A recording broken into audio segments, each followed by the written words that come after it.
সৎ বোনের পছন্দ নয় বলে মাথার সব চুল আজ কেটে দিল আমার সৎ মা। অনেক কান্নাকাটি করার পরও আমার একটা কথা শুনেননি উনি। রূপ জিনিসটা কার পছন্দ নয়? সবাই রূপবতী তরুণী পছন্দ করেন।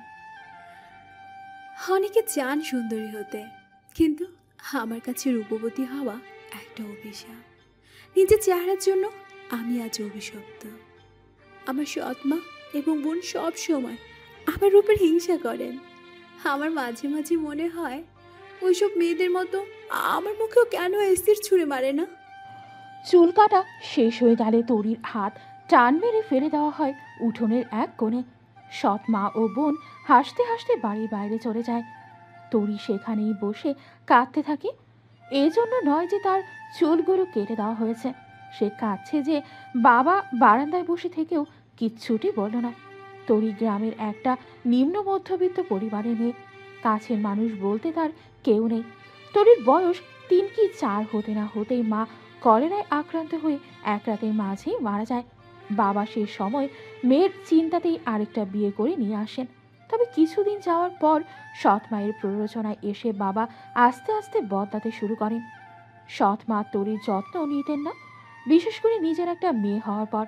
তরির চেহারা ওর সৎ বোনের চেয়ে অনেক ভালো হওয়ায় সৎ মায়ের এতে অনেক হিংসে হতো। তরির বয়স এখন 19-এর কাছাকাছি। ওর ছোট বোনের বয়স 15 কি 16 হবে হয়তো। তরির চেয়ে কম সুন্দরী হওয়ায় অনেকটা হিংসা হয় ওর। সেই জন্যই তো আজ তরির মাথার সব চুল মাকে দিয়ে জোর করে কেটে দিল। মা মেয়ে অনেকটা খুশি আজ তরির এমন অবস্থা দেখে। তরির কিচ্ছু করার নেই, কারণ কিছু বলতে গেলে এ বাড়ির বাসি ভাতও যে তার কপালে জুটবে না। কাটা চুলগুলো হাতে তুলে নিয়ে বাড়ির পেছনের পুকুর পাড়ে চলে আসে তরি। পুকুর পাড়ের ওপর একটা বাঁকানো খেজুর গাছ আছে। পুকুর পানির ওপর দিয়েই কিছুটা বাঁকা হয়ে আছে গাছটি। এখানে প্রায় এসে বসে থাকে সে। হাতে থাকা কাটা চুলগুলো নিয়ে গাছের ওপর গিয়ে বসে তরি। পা পানির ওপর মেরে দিয়ে কাটা চুলগুলো সামনে ধরে সে। নিজের এমন অবস্থার জন্য সে নিজের বাবাকে কখনো দোষারোপ করে না। সে দোষারোপ করে নিজের মাকে। আচ্ছা, মা কি আমাকেও নিয়ে যেতে পারতেন না? স্বার্থপরের মতো একা একা শান্তির ঘুম ঘুমাতে চলে গেলেন, নাকি আমি ওনার বোঝা হয়ে গিয়েছিলাম যে এত তাড়াতাড়ি আমাকে একা রেখে চলে গেলেন? হাতে থাকা চুলগুলো সহ পুকুরে শো করে তরিয়ে গেল তরি। সাঁতার সে জানে, তবে আজ আর সাঁতার কাটার ইচ্ছে নেই তার। এই গভীর পুকুরটাতে তলিয়ে যেতে ইচ্ছে করছে আজ ওর। কিন্তু কথা আছে না, অভাগী যেখানে যায় সাগর শুকিয়ে যায়। এবারও এমন হলো। ঠিক মতো সে ডুবেও মরে যেতে পারল না। তার আগেই একজন পুকুরে ঝাঁপ দিয়ে তরিকে তুলে আনলো। তরিদের গ্রামটা আসলে লালমনিরহাটের কুলাঘাটে, যার পাশ দিয়ে বয়ে গেছে ধরলা নদী। জায়গাটা বেশ লোকপ্রিয় হওয়ায় বিভিন্ন জায়গা থেকে লোকজন ঘুরতে আসে সেখানে। তরিদের বাড়ির পেছনে পাশ দিয়ে রাস্তা গেছে। এমনি ঘুরতে আসা লোকজনের মাঝে কেউ একজন তরিকে ডুবতে দেখে ফেলে। এরপর তরিকে উদ্ধার করে ঘাটে আনে। তরিকে কোলে করে ওদের বাড়িতে নিয়ে আসে। যে তরিকে তুলে আনলো তার বয়স হয়তো 40-45-এর কাছাকাছি হবে, তবে দেখে মনে হয় একদম সুস্থ সবল মানুষ। উনি তরির সুস্থতার খেয়াল করে নিজের গাড়িতে থাকা কিছু ঔষধ তরিকে খাইয়ে দিলেন। তরির বাবা পাশেই ছিলেন। লোকটির এমন পরিচর্যা দেখে তরির বাবা বেশ লজ্জিত হলেন। লোকটিকে দেখে মনে হলো উনি একজন ডক্টর। যাই হোক, তরির জ্ঞান ফেরার আগেই লোকটি তরির বাবার কাছে বিদায় নিলেন। বাড়িতে তরির সৎ মা ও বোন ছিল না এতক্ষণ। তরির জ্ঞান ফিরে নিজেকে বারান্দার ছোট্ট চৌকিতে আবিষ্কার করলো। পাশে ওর সৎ মা ও বোন দাঁড়িয়ে আছে। আর জ্ঞান ফিরতে দেখেই বলে, মরণ অভাগী মরেও না, কোত্থেকে যে এসব ফিরিস্তা আইসে পড়ে। হ্যাঁ গো, একটু আগে ডুব দিতে পারস নাই নাকি? আগে লোকজন দেখা ফের ডুব দিছোস যাতে তোরে কেউ আইসা বাঁচায়? তরি এইসবের মানে কিছুই বুঝতে পারে না। প্রচুর মাথা ব্যথা করছে। মাথার ভেজা ওড়না পেঁচিয়ে ঘরের ভেতর চলে গেল। তরি গরিব ঘরের মেয়ে হলে কি হবে, পড়াশোনায় প্রচুর মেধাবী। পড়াশোনা ওর সৎ মা চেয়েও আটকাতে পারেনি, কারণ ছোট থেকেই বৃত্তি পাওয়ার আর এ ব্যাপারে কারো সাহায্যের প্রয়োজন পড়েনি ওর। এসএসসিতেও অনেক ভালো রেজাল্ট করেছিল। শহরের একটা নামি দামি স্কুলে পড়ানোর সুযোগ পেয়েছিল সে। তবে পরিবারের চাপে এসে যেতে পারেনি, তাই গ্রামেরই একটা কলেজে ভর্তি হয় সে। এখন উচ্চ মাধ্যমিক প্রথম বর্ষের ছাত্রী সে। চার কি পর হবে হয়তো। তরির বাবা উঠোনে বসে কুড়োয় গুণের তার দিয়ে গিট লাগাচ্ছিল। সে সময় সেদিকের মধ্যবয়স্ক লোকটি তরির বাবার সামনে এসে দাঁড়ায়। তরির বাবা লোকটিকে দেখে চমকে যায়, উঠে দাঁড়িয়ে সালাম দেয়। আসসালামু আলাইকুম। জি, ওয়ালাইকুম আসসালাম। কিছু কইবেন সাহেব? জি, আপনার মেয়েকে আমি আমার বরের বড় বউ বানিয়ে নিয়ে যেতে চাই। বিয়ে? জি। কথাটি শুনে তরির বাবা চিন্তিত মুখে দাঁড়িয়ে রইলেন। তৎক্ষণাৎ লোকটি তরির বাবার হাতে একটা ব্যাগ ধরিয়ে দিলেন। ব্যাগটা ওজনে বেশ ভারী লাগছিল, তাই সামালে না দিতে পেরে হাত থেকে মাটিতে পড়ে যায়। ব্যাগের চেইনটা খোলা থাকায় ব্যাগের ভেতর থাকা বস্তুগুলো বেরিয়ে আসে, যেগুলো হলো টাকার বান্ডিল। তরির বাবা আর যাই হোক লোভী নন, তবে এমন সময় সংসার চালানো বেশ কঠিন। ওনারও বয়স হয়েছে, খুব একটা খেটে রোজগার করারও সামর্থ্য ওনার নেই। তাই সামনে থাকা ব্যক্তিটির দিকে তাকিয়ে উনি বলেন, সাহেব, আমি জানি না আপনাকে, এইটাও জানি না আমার মেয়েকে কির জন্য নিজের বাড়ির বউ বানাইতে চান। তবে আপনাকে দেখে ভদ্রলোক মনে হয়, তাই কই আমি আমার মেয়েকে দিতে পারবো। তবে আমারে 2 দিন সময় দেন। আকুতির স্বরে বলল কথাগুলি। লোকটি কিছু একটা ভেবে উত্তর দিল, দেখুন, আমি কালকের মধ্যে আপনার মেয়েকে নিয়ে যেতে চাই, তাই যাওয়া হবার চলতে হবেন। আমি এখন আসি। কথাটি বলে আর এক মুহূর্ত দেরি না করে চলে গেল লোকটি। যাওয়ার পথে লোকটি দেখতে পেল লাল হিজাবে তরি বাড়ির দিকেই আসছে। বাড়ির সামনে অত বড় গাড়ি দেখে বেশ বিস্মিত হয় তরি। তাড়াতাড়ি গিয়ে বাড়িতে ঢোকে সে। উঠোনে গিয়ে দেখে ওর বাবা উঠোনে একটা ব্যাগের পাশে পড়ে থাকা অনেকগুলো টাকার বান্ডেল গোছাচ্ছে। বাবার কাছে গিয়ে কপাল হালকা কুঁচকে জিজ্ঞেস করে, বাবা, এত টাকা কোথায় পেলে তুমি? তরির বাবা বেশ হকচকিয়ে জবাব দেন, তুই ঘরে যা তো, সব কথা তোর না শুনলেও চলবো। যা এখন ঘরে যা। তরি আরো বেশি সন্দেহের দৃষ্টিতে তাকায় বাবার দিকে। টাকার ব্যাগ বাবার হাত থেকে উঠোনের এক পাশে ছুঁড়ে ফেলে দিয়ে বলে, বাবা, তোমায় যেটা বলেছি তার জবাব দাও। এত টাকা কোথায় পেলে? দেখ তোরে যেটা কইছি সেটা শোন। যা ঘরে যা, মাথা গরম করবি না কইলাম। তরির বাবার এমন রাগ দেখে আর কিছু বলল না, ঘরে চলে গেল। আর যাই হোক, এ বাড়ির কারো ওপর দিয়ে কথা বলার সাহসও অনেকদিন আগে হারিয়েছে, যখন থেকে এ বাড়িতে ওর নতুন মা এসেছে। বিকেলের দিকে মা মেয়ের পুরো পাড়ার খবরাখবর নেওয়া হয়ে গেলে বাড়ি ফেরে। রসুই ঘরের দায়িত্বটা তরিই সামলায়, বলা চলে প্রায় সকল কাজই সে করে। ওদিকে মা মেয়ে দুজনে মিলে সারা গা মেরে খায়। পুকুরে গিয়ে গোসল সেরে দুজনে মিলে ঘরে ঢুকে চৌকির একপাশে সেই ব্যাগ দেখতে পায়। ব্যাগে কি আছে তা দেখতে ব্যাগের চেন খুলতেই দেখে অনেকগুলো টাকা। টাকাগুলো দেখে মা মেয়ে দুজনেরই চোখ বড় বড় হয়ে যায়। ব্যাগের মধ্যে হাত ঢুকিয়ে টাকার বান্ডেলগুলো নাড়তে থাকে। তরির বাবা ঘরে প্রবেশ করেই জিজ্ঞেস করে, হ্যাঁ গো, কোথায় পেলে গো এত টাকা? চুরি চাকারি কইলা নাকি লটারি লেগে গেছে? আহ, তোমার শুরু হইয়া গেল না? আরে আজ একটা লোক তোরির বিয়ার জন্য আসছিল, সেই দিয়ে গেল এত টাকা। এখন এই টাকাটা আমি আজীবনের মতো চাই। তাহলে আগে তোমরা দুজন মিলে তোরিরে বিয়ের জন্য রাজি করাও, বুঝলা? সকাল সকাল সৎ মা ও বোনের আদর দেখে তরি হতভম্ব হয়ে বসে আছে। যে মহিলা কালই ওর মাথার চুলগুলো কেটে দিল, আজ সে ওর চুলের জন্য আফসোস করছে। হাতে এক বাটি পায়েস, ছানার সন্দেশ, আরও কয়েক প্রকার মিষ্টি এনে তরিকে আদুরে ভাবে খাওয়াচ্ছেন উনি। এতটা আদর তরির মনে কেমন যেন ঝড়ের আভাস দিচ্ছে, কারণ এর আগে যতবার এমন হয়েছে ততবারই কোনো না কোনো গন্ডগোল হয়েছে ওর জীবনে।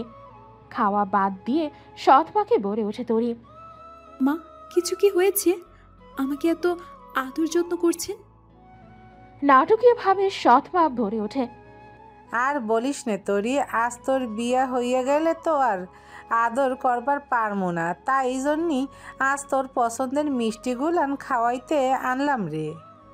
বিয়ে? কার বিয়ে? ও মা, তোর বিয়ে? কি? এমন কিছুরই আশঙ্কায় ছিল তরি।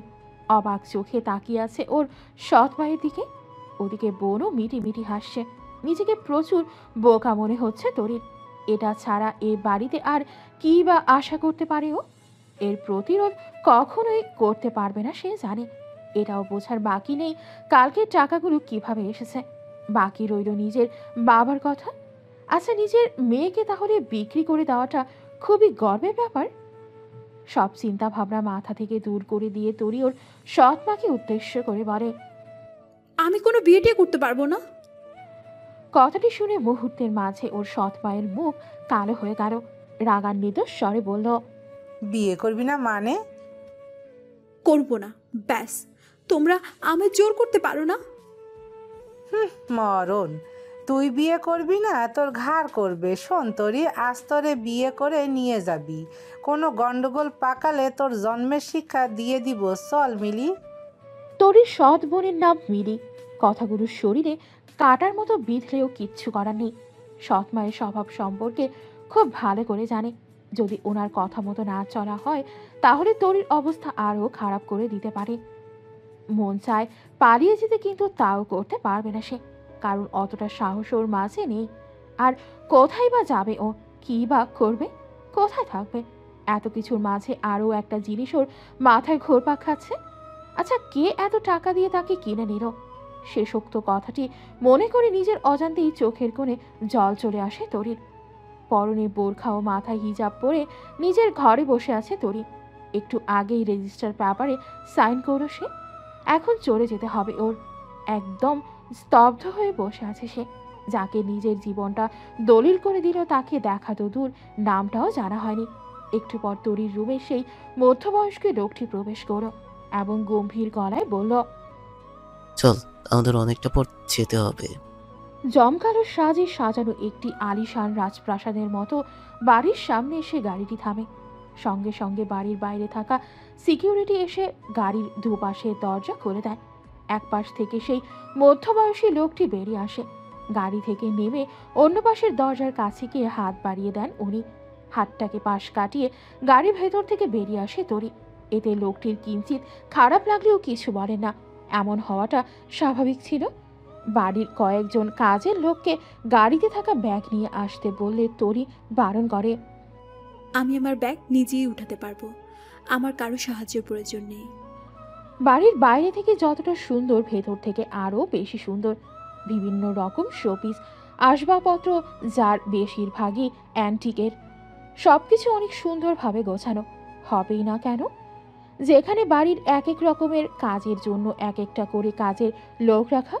বাড়ির ভেতরে যাওয়ার পর লোকটি একজন মহিলাকে বললেন তরির রুমটি দেখিয়ে দিতে। মহিলাটি ওনার কথা মতো তরিকে নিয়ে দোতলার একটি রুমে নিয়ে গেলেন। রুমটা দেখে তরি অনেকটা অবাক। এত বড় রুম এর আগে কখনো দেখেনি সে। মনে হচ্ছে যেন ওদের বাড়ির সমান জায়গাও কম পড়বে এই রুমের সমান হতে গেলে। একটা ফুটবল গ্রাউন্ডের মতো। তবে এসব কিছু দেখার পরও তরি অনেকটা উদাসীন। মনের মাঝে ঝড় বইছে ওর। কি করে আজ কি হয়ে গেল? এক মুহূর্তে ওর পুরো পৃথিবীটাই পাল্টে গেল। অভাগী হলেও কেউ এমন অভাগী হয়? নিজের বাবার বাড়ি ছেড়ে আসার সময় একটা কথাও বলেনি সে, শুধু চোখের জলে ভাসিয়েছে। আসার পথে লোকটি কে, কি তার পরিচয় কিছুই জানা হয়নি তরির। তরির একটা কথা মাথায় ঘুরছিল, জীবনে একটা কাছের বন্ধুই ছিল যেটা বই, তার সাথেও সম্পর্ক ছিন্ন হয়ে গেল আজ থেকে। তরি জানে না এরপর কি হতে চলেছে তার জীবনে।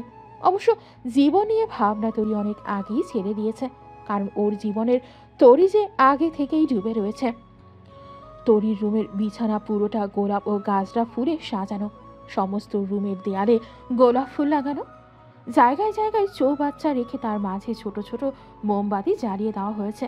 এক কথায় রুমটা দেখতে অসম্ভব সুন্দর লাগছে।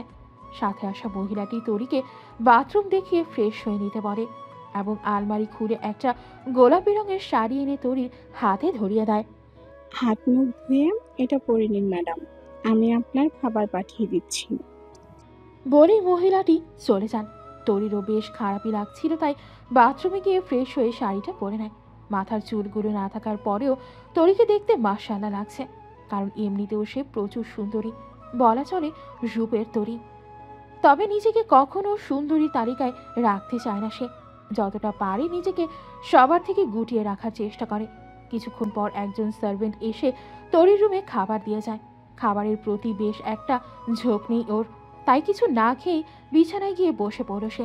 আজ হয়তো তাকে অত টাকা দিয়ে বিক্রি হওয়ার মূল্য চোকাতে হবে নিজের শরীর দিয়ে। রুমের মাঝে একটা বড় সেলফে থাকা বিভিন্ন মনীষীদের বইয়ের মাঝে ডেল কার্নেগির লেখা একটা বই পড়ছিল তরি। সেই সময় একজন দরজায় নক করে বলে, আমি কি ভেতরে আসতে পারি? তরি কি বলবে ভেবে পাচ্ছে না, কারণ এ বাড়ির কোনো কিছু ডিসিশন নেওয়ার বিষয়ে অজ্ঞাত সে। আবারও দরজায় কড়া নাড়ার আওয়াজ আসে। আসতে পারি? কিছুটা ভেবেই তরি উত্তর দেয়, জি আসুন। দরজার দিকে চোখ পড়ে তরির। সাদা শার্ট ও কালো প্যান্ট, বা হাতের গুছিয়ে রাখা সাদা অ্যাপ্রন ও গলায় ঝোলানো স্ট্যাথোস্কোপ সহ একজন সুদর্শন যুবক রুমে প্রবেশ করল। চুলগুলো অগোছালো হয়ে আছে, মুখে খোঁচা খোঁচা দাড়ি থাকায় ছেলেটির সৌন্দর্য আরও বেশি প্রকাশ পেয়েছে। হাসি দেওয়ার গজ দাঁতটা বেরিয়ে এলো, যেটা ছেলেটির সৌন্দর্য আরও বাড়িয়ে দিল। তরি নিজের চোখ নামিয়ে নেয়, হালকা ভয়ার্ত সুরে বলে, আপনি কে? ছেলেটি হেসে দিয়ে বলে, কেন দেখতে পাচ্ছেন না? আর যাই হোক, আমি কিন্তু ভূত নই, এই ব্যাপারে নিশ্চিত থাকতে পারেন। আপনার ঘাড় মটকাবো না। আরেকবার ছেলেটির দিকে তাকিয়ে দেখে তরি। ছেলেটি সেখানে দাঁড়িয়ে মৃদু স্বরে হেসেই চলেছে। কিছুটা ভয় কন্ট্রোল করে ছেলেটিকে উদ্দেশ্য করে বলল, আপনি আমাকে চিনেন? তরির এমন প্রশ্নে ছেলেটি আবারও হেসে দেয়। এবার হেসে দিয়ে বলে, বাবা ঠিকই খোঁজ নিয়েছিল আপনার ব্যাপারে। আপনি তো দেখছি আসলে অনেক বোকা। আচ্ছা, আপনাকে চিনব না তো কি অন্য কোনো মেয়েকে চিনব? বাবা মানে ঠিক বুঝলাম না। আমার মনে হয় আপনি ঠিকভাবে কিছুই জানেন না, তাই না? অবশ্য বাবা বলেছিল পরে জানাবে, তবে একটু অপেক্ষা করুন, আমি ফ্রেশ হয়ে আসছি, এসে আপনাকে সব বলবো, ওকে? বলেই ছেলেটি একটা মুগ্ধ করা হাসি দিয়ে আলমারি থেকে পরনের জামা কাপড় ও টাওয়াল হাতে ওয়াশরুমে চলে গেল। এদিকে তরি হা করে বসে আছে। কিছুক্ষণ পর ছেলেটি একটা লাল টি শার্ট ও সাদা ট্রাউজারে ওয়াশরুম থেকে বেরিয়ে এলো। মাথার চুল মুছতে মুছতে তরিকে উদ্দেশ্য করে বলল, রূপের তরি, ওভাবে তাকিয়ে থাকলে যে অনেক লজ্জা পাবো, তখন আমার মুখটা যে ঢেকে রাখতে হবে। বলেই আবারও হেসে দিল। কথাটি শুনে তরি বেশ লজ্জা পেল। চুল মোছা হয়ে গেলে ড্রেসিং টেবিলের সামনে থাকা টুল টেনে তরির সামনে এসে বসে পড়ল এবং বলল, এবার বলি, যে লোকটি আপনাকে রেজিস্ট্রি পেপারে সাইন করিয়ে নিয়ে এলেন, উনি আমার বাবা, ডক্টর ঋষাদ চৌধুরী। আমি আমার ওনার ছেলে এবং আপনার লিগ্যাল হাজবেন্ড রূপক চৌধুরী ওরফে রূপ। আমি অবশ্য ডক্টর, তবে এখন ইন্টার্নি করছি, ছোট ডক্টর বলা চলে। আপনি এখন আছেন চৌধুরী ম্যানশনে। আজকে অবশ্য আপনার এবং আমার বিয়ে রেজিস্ট্রি হলো। হ্যাঁ, আপনার মনে প্রশ্ন জাগতে পারে কেন আমি চাইনি। আসলে আজকে অনেক জরুরি একটা সার্জারির জন্য ওটিতে থাকতে হচ্ছে, নইলে আমার বিয়েতে আমি নেই এমনটা তো মানতে পারা যায় না, তাই না? তরি সবকিছু বোঝার পর মুখ গোমরা করে বসে আছে, কারণ ও জানে এত বড় লোক ঘরে বিয়ে হওয়া মানে ওকে নয়, শুধুমাত্র ওর শরীরটা ভোগ করতে হয়তো অত টাকা দিয়ে বিয়ে করে নিয়ে আসা হয়েছে। তরিকে চুপ থাকতে দেখে রূপ বলে, দেখুন রূপের তরি, বলেই জিহ্বায় কামড় দেয়। আচ্ছা, আপনাকে এই নামে ডাকছি বলে কি রাগ করছেন? তরি নিশ্চুপ। আমি কিন্তু রূপ শব্দটি নিয়ে নিজেকে বোঝাচ্ছি না, রূপটা আপনার রূপ দেখেই বলছি। রবীন্দ্রনাথ সোনার তরী লিখেছিলেন, দেখেছিলেন কিনা জানি না, তবে আমি যে রূপের তরী দেখেও নিলাম, আবার পেয়েও গেলাম। তরির আর বুঝতে বাকি নেই যে ওকে এখানে কেন আনা হয়েছে, তবে ওকে অবাক করিয়ে দিয়ে রূপ বলে, অনেক দূর জার্নি করে এসছেন, নিশ্চয়ই খুব ক্লান্ত। আপনি শুয়ে পড়ুন, আমি শুয়ে পড়ি। আর হ্যাঁ, চিন্তা করবেন না, আপনার আমার মাঝে ইন্ডিয়া ও পাকিস্তানের মতো বর্ডার থাকবে। বলে আবারও হেসে দিল। বিছানার মাঝখানে এক গাদা বালিশ দিয়ে দুটো সেকশনে বিছানা ভাগ করে দিল রূপ। এরপর নিজের জায়গায় গিয়ে শুয়ে পড়ল সে। তরি ছেলেটিকে দেখে ভীষণ অবাক হলো। আসলে কি সে এতটা ভালো, নাকি কোনো ঝড় আসার আভাস মাত্র? এসব চিন্তা করতে করতেই ওভাবেই কখন যে ঘুমিয়ে পড়েছে খেয়াল নেই। মাঝরাতে হঠাৎ কারো নরম ঠোঁটের আলতো স্পর্শ কপালের সহ গালেও হাতে অনুভব হতে লাগলে ঘুম থেকে জেগে ওঠে রূপ। ঘুম ভাঙলে দেখতে পায় তরি ওকে আষ্টে পৃষ্ঠে জড়িয়ে ধরে আছে। তরির মুখটা রূপের মুখের সাথে একদম লেগে আছে। রূপের কিছুটা হাসি পায় তরিকে এভাবে দেখে। মেয়েটা যে আসলেই পাগলি। তারপর ভাবে হয়তো বোনকেও এমনভাবে জড়িয়ে ধরে ঘুমায়। তরিকে নিজের কাছ থেকে সারিয়ে সুন্দর করে নিজের জায়গায় শুয়ে দেয়। চুলগুলো না থাকায় একদমই বাচ্চাদের মতো লাগছে তরিকে দেখতে। রূপ চাইছে তরির কপালে ভালোবাসার পরও সেঁকে দিতে, কিন্তু সে এমন কিছুই করল না। আবারও নিজের জায়গায় গিয়ে তরির দিকে মুখ করে শুয়ে পড়ো। বিছানার দুপাশে বিশাল বিশাল কাচের জানালা ভেদ করে চাঁদের রূপালি আলো তরির মুখে এসে পড়ছে। এতে ওর মুখটা দেখতে আরো আকর্ষণীয় হয়ে উঠছে। রূপ সেদিকে তাকিয়ে ভাবনার সাগরে ডুব দিল। রূপের বাবা মা ভালোবেসেই খুব কম বয়সে বিয়ে করেছিল। তখন দুজনেই মেডিকেল স্টুডেন্ট। আসলে এত তাড়াতাড়ি বিয়ে করার কারণটাও বড় ছিল। রূপের মা প্রেগনেন্ট ছিলেন। ঋষাদ চৌধুরী রূপের বাবা ওর মাকে ঠকাতে চেয়েছিলেন না বলে তাড়াতাড়ি বিয়ে করে নেন। কয়েক মাস যাওয়ার পর রূপ জন্ম নেয়। তবে রূপের মা নিজের কেরিয়ার ঠিক করার লক্ষ্যে রূপের বাবার সাথে ঝামেলা করেন। এরপর ঋষাদ চৌধুরীর অনিচ্ছা সত্ত্বেও দুজনেই আলাদা হয়ে যেতে হয়। রূপের মা চাননি রূপকে নিতে, তাই রূপ তার বাবার কাছেই বড় হতে থাকে। ঋষাদ চৌধুরী নিজের ছেলেকেও কেরিয়ার দুটোই সমানভাবে পরিচালনা করতে থাকে। এক পর্যায়ে এসে উনি সুখের মুখ দেখেন। আস্তে আস্তে ঋষাদ চৌধুরী একজন বড় ডক্টর হয়ে সাফল্য অর্জন করেন। রূপের মা আফসোস করেও আর কোনোভাবেই ঋষাদ চৌধুরীকে মানাতে পারেন না। নিজের ছেলে ও কাজ নিয়ে সব সময় বিজি থাকতেন তিনি। রূপ ছোটবেলা থেকেই বাবা মায়ের মতো প্রচুর মেধাবী, তাই তো এখন সে ঢাকা মেডিকেল কলেজে ইন্টার্নি করতে পারছে। মায়ের শূন্যতা ঋষাদ চৌধুরী কখনোই উপলব্ধি করতে দেননি রূপকে। রূপও কখনো মায়ের কাছে যেতে চায়নি। ওর কাছে ওর বাবাই সব। সেদিন পানিতে তরিকে ডুবতে দেখে ঋষাদ চৌধুরী উদ্ধার করেন। মেয়েটির মুখের দিকে তাকিয়ে একটা মায়া ও স্নেহের অনুভূতি জাগে। তাই 4-5 দিন ধরে ওর সব খবরাখবর নিয়ে সোজা বিয়ের প্রস্তাব নিয়ে আসেন। উনি ইচ্ছে করেই টাকাগুলো এনেছিলেন যাতে তরিকে নিজের বাড়ির বউ বানানোয় কোনো সংশয় না থাকে। এবং এই সংশয় কেটে গেল যখন রেজিস্ট্রি পেপারে তরি সাইন করো। একটা জিনিস ক্লিয়ার করি, বিয়ের রেজিস্ট্রি পেপারে কনের স্বাক্ষর তার বাবা করলে যেমন বিয়ে হবে, তেমনি ছেলের বাবা ছেলের হয়ে স্বাক্ষর করলেও বিয়ে হবে। এটা অনেকের কাছেই গোলমাল লেগেছে, তাই বলে দিলাম। ভাবনার ঘরে কখন যে ঘুমিয়ে পড়েছিল রূপ তার ঠিক নেই। মুখে পানির ছিটা পড়ায় চোখ টিপে টিপে ঘুম ভাঙল ওর। ব্যাপারটা কিছুটা বিরক্তির হলেও সেটাই আবার তরিকে দেখে ভালো লাগায় পরিণত হলো। হাসি মুখে তরির দিকে সে মুচকি হেসে দিয়ে বলল, সকাল সকাল পানি ছেড়ে ঘুমা গেছেন যে, আপনি হাত দিয়ে কি ডাকতে পারলেন না? রূপের হাসি দেখে তরির কেমন অবাক লাগে। কি অদ্ভুত মানুষটা, সবসময় শুধু হাসে। কাল রাত থেকে একটা কথাও কি না হেসে বলেছে? রূপ হাতের তুড়ি বাজিয়ে বলল, কি হলো? কোন রাজ্যে ভাসলেন রূপের তরি? না না, আসলে ভাবলাম আপনাকে ছুঁয়ে কিভাবে ডাকবো মানে। রূপ এবার জোরে জোরে হেসেই চলেছে। তরি ভাবছে পাগল হয়ে গেল নাকি লোকটা। রূপ হাসতে হাসতে পেট ধরে শ্বাস নিতে থাকে আর হাঁপানো গলায় বলে, আপনি আমায় হাসিয়ে মারবেন দেখছি। ও মোর খোদা, তুমি কি শোনো? তুমি কি শুনছো? তুমি কি শুনছো রূপের তরি কি বলছে? আমার নাকি হাত দিয়ে ছুঁয়ে ডেকে দিতে লজ্জা। কেন, আমি কি করলাম? কাল রাতে আমায় আষ্টে পৃষ্ঠে জড়িয়ে ধরে ঘুমিয়েছেন, আর এখন বলছেন কি করলাম?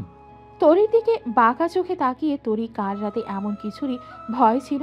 বাড়িতে থাকাকালীন মিরিকে প্রায়ই এমন জড়িয়ে ধরে ঘুমতো সে, কিন্তু কাল রাতে ছি ছি, এ কি কাজ করেছে সে? ভাবতেই কেমন লাগছে ওর। লজ্জা পাবেন না, কবুল না বললেও লিগালি হাজব্যান্ড ওয়াইফ আমরা। সো তরি আর কিছু না বলেই ওয়াশরুমে ঢুকে পড়ো। আর যাই হোক, কাল রাতে কাজটা একদমই ঠিক হয়নি। তরি ভেবেছিল রূপ ওকে কিছু করবে, তবে উল্টে ও নিজে এমন কাণ্ড করে বসে আছে। বেসিনের আয়নায় মুখটা দেখছে সে। আচ্ছা, এই রূপের কারণে কি এত কিছু? সবাই তাহলে রূপের পাগল? মনের ভেতরটা কেউই দেখল না। ওয়াশরুমের দরজায় নক করার আওয়াজ হলে তাড়াতাড়ি দরজাটা খুলে দেয় তরি। অমনি রূপ হাসি মুখে বলে ওঠে, আপনারা হয়ে গেলে নিচে চলে যান, ব্রেকফাস্টের জন্য বাবাও বসে আছেন, আমি ফ্রেশ হয়ে আসছি। তরি ওয়াশরুম থেকে বেরিয়ে এলে রূপ ভেতরে ঢোকে। একটা জিনিস তরির খুব ভালো লাগছে, তরির রূপের চেহারায় সবসময় হাসিটা বজায় থাকে, যেন হাসিটা ওর মুখের জন্যই তৈরি। মাথাটা বেবি পিঙ্ক হিজাবে আটকে নিচে চলে যায় তরি। বিশাল আকারের ডাইনিং টেবিলের এক প্রান্তে বসে আছেন রিশাদ চৌধুরী। তরিকে আসতে দেখে বললেন, এখানে বসো তরি। সামনের চেয়ারটি দেখিয়ে। তরিও বাধ্য মেয়ের মতো বসে পড়ে। সাথে সাথে একজন সার্ভেন্ট এসে তরির সামনে থাকা প্লেটে ব্রেকফাস্ট দিয়ে যায়। রিশাদ চৌধুরী আবারও বলেন, তোমার সাথে আমার পরিচয়টা হয়নি, কিন্তু আমার মনে হয় রূপ জানিয়েছে আমি কে। আমি তোমার শ্বশুর। তবে তোমার যা ভালো লাগে তাই বলেই আমাকে ডাকতে পারো, যেমন ধরো বাবা, আব্বু, আব্বা। বলে হালকা হেসে দেন। তরিও ওনার কথায় খানিক হেসে ওঠে। আচ্ছা তরিমা, তোমার একটা কথা বলার ছিল। তরি ওনার দিকে তাকিয়ে বলল, জি বাবা, বলুন। কাল থেকে তুমি কলেজ যাবে। আমি তোমার যাবতীয় পড়াশোনার ব্যাপারে এখানকার একটা কলেজ ঠিক করেছি। কাল থেকে তুমি সেখানে যাবে। কলেজ? কথাটি শুনে মন আনন্দে নেচে ওঠে তরি। এখন তো নিজের শ্বশুরকে মাথায় তুলে নাচতে ইচ্ছে করছে ওর। আর যাই হোক, পড়াশোনাও করতে পারবে, এটাই যথেষ্ট। কিন্তু বাবা, আমায় কে নিয়ে যাবে? মানে আমি তো এখানকার কিছুই চিনি না। তরিমা, এত বোকা হলে কি করে হবে বলতো? তোকে তো রূপ দিয়ে আসবে, তবে আসার সময় আমাদের যে কোনো একটা ড্রাইভার তোমায় গিয়ে আনবে, কেমন? ও, তাহলে ঠিক আছে। রূপ সিঁড়ি বেয়ে নামতে নামতে তরির দিকে তাকায়। তরির মাঝে এতটাই বিভোর হয়ে যায় যে হোঁচট খেয়ে পড়ে যায়। হালকা মাজায় ব্যথা পায় সে। তরি ব্যাপারটা দেখে প্রথমে হেসে ওঠে এবং বলে রাস্তা দেখে চলা উচিত। রুমে যাওয়ার পর একা থাকায় নাচানাচি শুরু করে দেয় তরি। আবার নিজের প্রিয় বন্ধুদেরকে ফিরে পাবে সে। বাহ, কি মজা! বই ছাড়া তরি আর তরি ছাড়া বই কেমন যেন ফিকে ফিকে লাগে। যতই হোক সম্পর্কটা ছোট থেকেই গভীর অনেক। রূপ ব্রেকফাস্ট শেষ করে রুমে এসে তরির এমন কাণ্ডে হাসতে শুরু করে দেয়। তরিতক যখন বুঝতে পারল রূপ দরজার পাশে দাঁড়িয়ে আছে, ওর কান দিয়ে ধোয়া বেরোতে শুরু করলো। রে, আবার ওনার সামনে কি করলাম আমি? তবে উনি না খেয়ে রুমে এলেন যে? গালে হাত দিয়ে ভাবতে থাকে। আচ্ছা, আপনি না খেয়ে চলে এলেন যে? না খেয়ে কোথায় এলাম? খেয়েই তো এলাম। এত তাড়াতাড়ি? আমি একজন ডক্টর, এবং একজন ডক্টরের অনেক টাইম মেনটেন করে চলতে হয়। খাওয়ার বিষয় থেকে শুরু করে আমি সকল কাজ তাড়াতাড়ি করতে পছন্দ করি। ও। বিছানার ওপর এতক্ষণ বসেছিল তরি। ঘুম থেকে ওঠার পরপরই কিছুটা শরীর খারাপ লাগছিল ওর। এখন ব্যাপারটা আরও বেশি খারাপ লাগছে। মাথা ব্যথা করছে খুব। বিছানা ছেড়ে উঠে গিয়ে সেলফের ওপরে থাকা ঔষধের বক্স থেকে একটা নাপা এক্সট্রা খেয়ে নেয়। রূপ তরির একটা জিনিস খেয়াল করেছে, তবে বলতে পারছে না। মাথা নিচু করে দাঁড়িয়ে আছে সে। ঔষধ খাওয়া হয়ে গেলে বিছানার একপাশে গিয়ে শুয়ে হেলান দিয়ে বসে পড়ে। এরপর কিছু একটা দেখে চোখ বন্ধ করে চিৎকার দেয়। না! সাদা বিছানার চাদরে রক্তের দাগটা স্পষ্ট। তরি নিজের জায়গায় বসে চোখ বড় বড় করে তাকিয়ে আছে সেদিকে। ওর বুঝতে বাকি নেই দাগটা কিসের। হয়তো এমন কিছুর জন্যই মাথা ব্যথা করছে ওর। এই মুহূর্তে এতটা লজ্জা লাগছে তরির, যা বলে বোঝানো যাবে না। দরজার সামনেই দাঁড়িয়ে আছে রূপ। রূপ অবশ্য চোখ নামিয়ে রেখেছে। তরি একবার রূপের দিকে তাকালো। চোখে চোখ পড়তেই রূপ তাড়াতাড়ি করে রুমের দরজাটা লাগিয়ে চলে গেল। নিজের এমন অবস্থার জন্য এই মুহূর্তে তরির কোনো রকম প্রস্তুতি নেই, কারণ এ বাড়িতে আসার আগে নিজের সমস্ত জিনিসপত্র সেভাবে গোছায়নি সে। বেডশিটের ওপর ব্লাড দেখেই গায়ে কেমন কাঁটা দিয়ে উঠছে। কোনো কিছু চিন্তা না করেই বিছানা থেকে নেমে একটানে বেডশিটটা নিয়ে দৌড়ে বাথরুমে চলে যায়। বেডশিটটা কাচতে কাচতে এক পর্যায়ে তরি নিজেই ভিজে যায়। তার একই সাথে গোসলটাও সেরে ফেলে। তবে এবার সে পড়লো আসল ঝামেলায়। তড়িঘড়িতে জামা কাপড় বা শাড়ি নিয়ে আসতেই ভুলে গেছে সে। এবার উপায়? আচ্ছা, উনি তো এখন রুমে নেই, তাহলে তোয়ালেটা পেঁচিয়ে আমি কাপড় চোপড় নিয়ে আসি। মনে মনে ফোন দিয়ে আটে তরি। ওর যা ভাবা তাই কাজ। গায়ে টাওয়ালটা পেঁচিয়ে ওয়াশরুম থেকে বেরিয়ে আসতেই আলমারির সামনে এসে দাঁড়ায় সে। কিন্তু কি আর করার, মুখোমুখি তো হতেই হবে পদের দুজনকে, তাই না? স্যানিটারি ন্যাপকিনের প্যাকেট হাতে দরজা খুলে রুমে প্রবেশ করে রূপ। রুমে ঢোকার পর তরিকে অমন অবস্থায় দেখে চিৎকার দেয়। তরিও রূপকে খেয়াল করার পর জোরে চিৎকার দেয়। এরপর ন্যাপকিনের প্যাকেটটা ফ্লোরে ফেলে দিয়ে নিজের রুম থেকে দৌড়ে বেরিয়ে আসে রূপ। লাইফে ফার্স্ট টাইম ওর সাথে এমন কোনো ঘটনা ঘটল। তরি আলমারির সামনে একদম স্ট্যাচু হয়ে দাঁড়িয়ে আছে। কাল থেকে ওর সাথে কী সব আজব ঘটনা ঘটে যাচ্ছে। তবে আজ তো তরির ইচ্ছে করছে ব্যালকনি থেকে ঝাঁপ দিতে, কিন্তু পরনে তোয়ালে থাকায় সেটাও পারল না। রূপের এই কাজটা তরির খুবই ভালো লেগেছে। হয়তো রূপও জানতো ওর এমন কিছুর প্রস্তুতি নেই এই মুহূর্তে, তাই হয়তো সঙ্গে করে ন্যাপকিন নিয়ে এলেন। একটা মুচকি হেসে ফ্লোরে পড়ে থাকা ন্যাপকিনের প্যাকেটটি হাতে তুলে জামা কাপড় নিয়ে আবারও বাথরুমে চলে যায় সে। রুমের বাইরে প্রায় অনেকক্ষণ দাঁড়িয়ে আছে রূপ। ভেতরে ঢুকতে এখন অনেকটা লজ্জা করছে ওর। যাই হোক, এমন কিছু হবে সে ভাবতে পারেনি। রুমে যাবে যাবে করেও যাচ্ছে না, কিন্তু রূপ একটা কথা চিন্তা করলো, যা হবার হয়েছে আমারই তো বউ, এতে সমস্যা কোথায়? এটা ভেবেই দরজায় লকের দিকে হাত বাড়ায়। অমনি ভেতর থেকে কেউ একজন দরজাটা খুলে দেয়। নীল রঙের থ্রি পিস ও সাদা ওড়নাটি মাথায় জড়ানো, চোখে মুখে বিন্দু বিন্দু জলের ফোঁটা লেগে আছে, যে কারণে তরির চেহারাটা আরো আকর্ষণীয় নেশা ধরানো লাগছে। রূপ মরিন চেহারায় তরিকে দেখে যাচ্ছে, নামটাও ভুল দেয়নি তরিকে। আসলে এ হলো এক রূপের তরি। আজ পর্যন্ত কল্পনার জগতে ভেবে আসা সকল পরীদের রানী এই তরি। হাতের তুড়ি বাজানোয় রূপ ভাবনার জগৎ থেকে বাস্তব জগতে ফেরে রূপ। ধন্যবাদ আপনাকে। রূপ কিছুটা কপাল কুঁচকে তরিকে বলল, ধন্যবাদ। আমার সমস্যাটা বোঝার জন্য। তো এতে ধন্যবাদ আর কি আছে?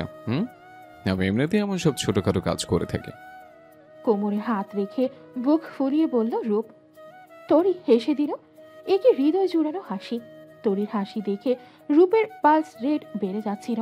এতটা সুন্দর করেও যে কেউ হাসতে পারে তা তরিকে দেখলে বুঝতই না সে।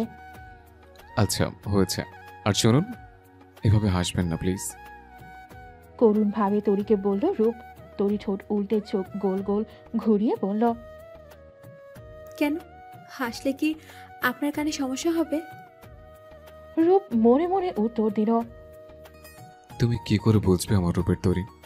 ওভাবে হাসলে যে হৃদস্পন্দন বেড়ে যাচ্ছে, এর পরের বার মরেও যেতে পারি। বুকের বাঁ পাশে হাত রেখে কথাগুলো মনে মনে বলছিল রূপ। তরির কণ্ঠে আবারও চোখ মেলে তাকায়। আপনি কি এখানে দাঁড়িয়েছিলেন? হুম। কি? না মানে মাত্রই তো আসলাম, আমি তো নিচে ছিলাম। সত্যি তো? তো আপনার কি মনে হয় আমি আপনাকে আবার টাওয়ালে মরণে দেখতে দাঁড়িয়ে থাকবো? তরির দিকে কিছুটা ঝুঁকে দুষ্টু হেসে কথাটি বলে রূপ। তরি খানিকটা লজ্জাও পায়, কারণ মনে মনে এই কথাই ভাবছিল। রূপ ওকে পাশ কাটিয়ে রোমে ঢুকে পড়ে। আলমারি থেকে কাপড় চোপড় বের করে বিছানায় রাখতে রাখতে বলে, আমি একটু পর বেরোবো, ফিরতে রাত হতে পারে। আপনার একা থাকতে কোনো সমস্যা হলে আন্টিকে ডেকে নেবেন। আচ্ছা। আপনার যদি কিছু দরকার হয় আমি বলে দিবেন, আমি আসার সময় নিয়ে আসবো। তরি মুখ ফুসকে বলে দেয়। এখানে ফুচকা পাওয়া গেলে ফুচকা নিয়ে আসবেন। বলার পরপরই জিহ্বায় কামড় দেয় সে। মনে মনে ভাবে, দূর, কি বলে ফেললাম, এখন তো আমায় খাদক ভাববে। তরির কথায় সে হেসে দেয়। মেয়েটা যতটা পাগলি ততটাই বোকা, আর খুবই কিউট। এতটা কিউট যেন সুন্দর কোনো নিষ্পাপ শিশুদের মতো। এরপর আর দেরি না করে টাওয়ালটা নিয়ে ওয়াশরুমে চলে যায় রূপ। গোসল শেষে প্রতিদিনের মতোই টাওয়াল পেঁচিয়ে ওয়াশরুম থেকে বেরিয়ে আসে রূপ। বিছানার ওপর বসে নখ কাটছিল তরি। রূপকে ওভাবে ওয়াশরুম থেকে বেরিয়ে আসতে দেখে চোখ বন্ধ করে নেয় সে। উন্মুক্ত ফর্সা বুক ও পিঠে দেখতে দারুণ লাগছে রূপকে। তরির চোখ বন্ধ করা দেখে রূপ হেসে দেয়। এই যে রূপের তরি, চোখ বন্ধ করলেন যে? মানেটা কি? হ্যাঁ, আপনি এভাবে আমার সামনে আসবেন আর আমি চোখ খুলে আপনাকে দেখব? তো সমস্যা কোথায়? আমি তো আর অন্য কেউ নই, তাই না? আচ্ছা, আপনার কি লজ্জা লাগছে না এভাবে আমার সামনে দাঁড়িয়ে আছেন? লজ্জা লাগবে কেন? আপনি তো আর অন্য মেয়ে নন, আপনি তো আমার বউ, তো লজ্জা কোত্থেকে আসবে? ইস, আমারই এখানে থাকা ভুল হয়েছে। আপনি জামা কাপড় পরুন, আমি গেলাম। চোখ বন্ধ করে দরজার বাইরে দৌড় দেয় তরি। রূপ ওকে দেখে হেসে বাঁচে না। হসপিটালে আজ চাপ একটু কম। অন্যান্য দিনের মতো আজকে তেমন কোনো ক্রিটিক্যাল পেশেন্ট আসেনি। ওয়ার্ডে গিয়ে আগের পেশেন্টদের ফাইলগুলো দেখছিল রূপ। ইন্টার্নি করে ওর চিকিৎসা দেখে মনে হবে কত অভিজ্ঞ ডাক্তার।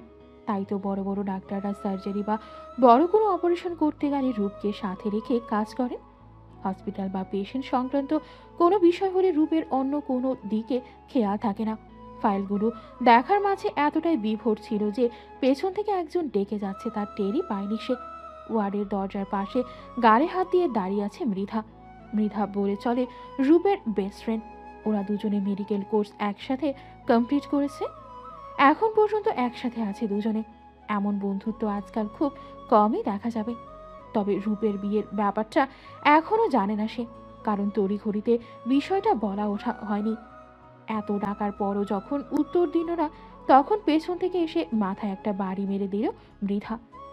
রূপ জানে যে এটা মৃধার কাজ, তাই পেছনে না ফিরে ফাইল দেখায় মন দিল সে। ওই, তুই সবসময় কাজ নিয়ে এত বিজি থাকিস কেন বলতো? তোর অত শুনতে হবে না, যা গিয়ে কাজ কর। ধরু, সবসময় কাজ করতে ভাল লাগে না। তোর এই আলসিমের জন্য তো রোগীদের 12টা বেজে যায়। আচ্ছা বাদ দে, তোর কাজ শেষ? এই তো এই ফাইলটা দেখা বাকি আছে।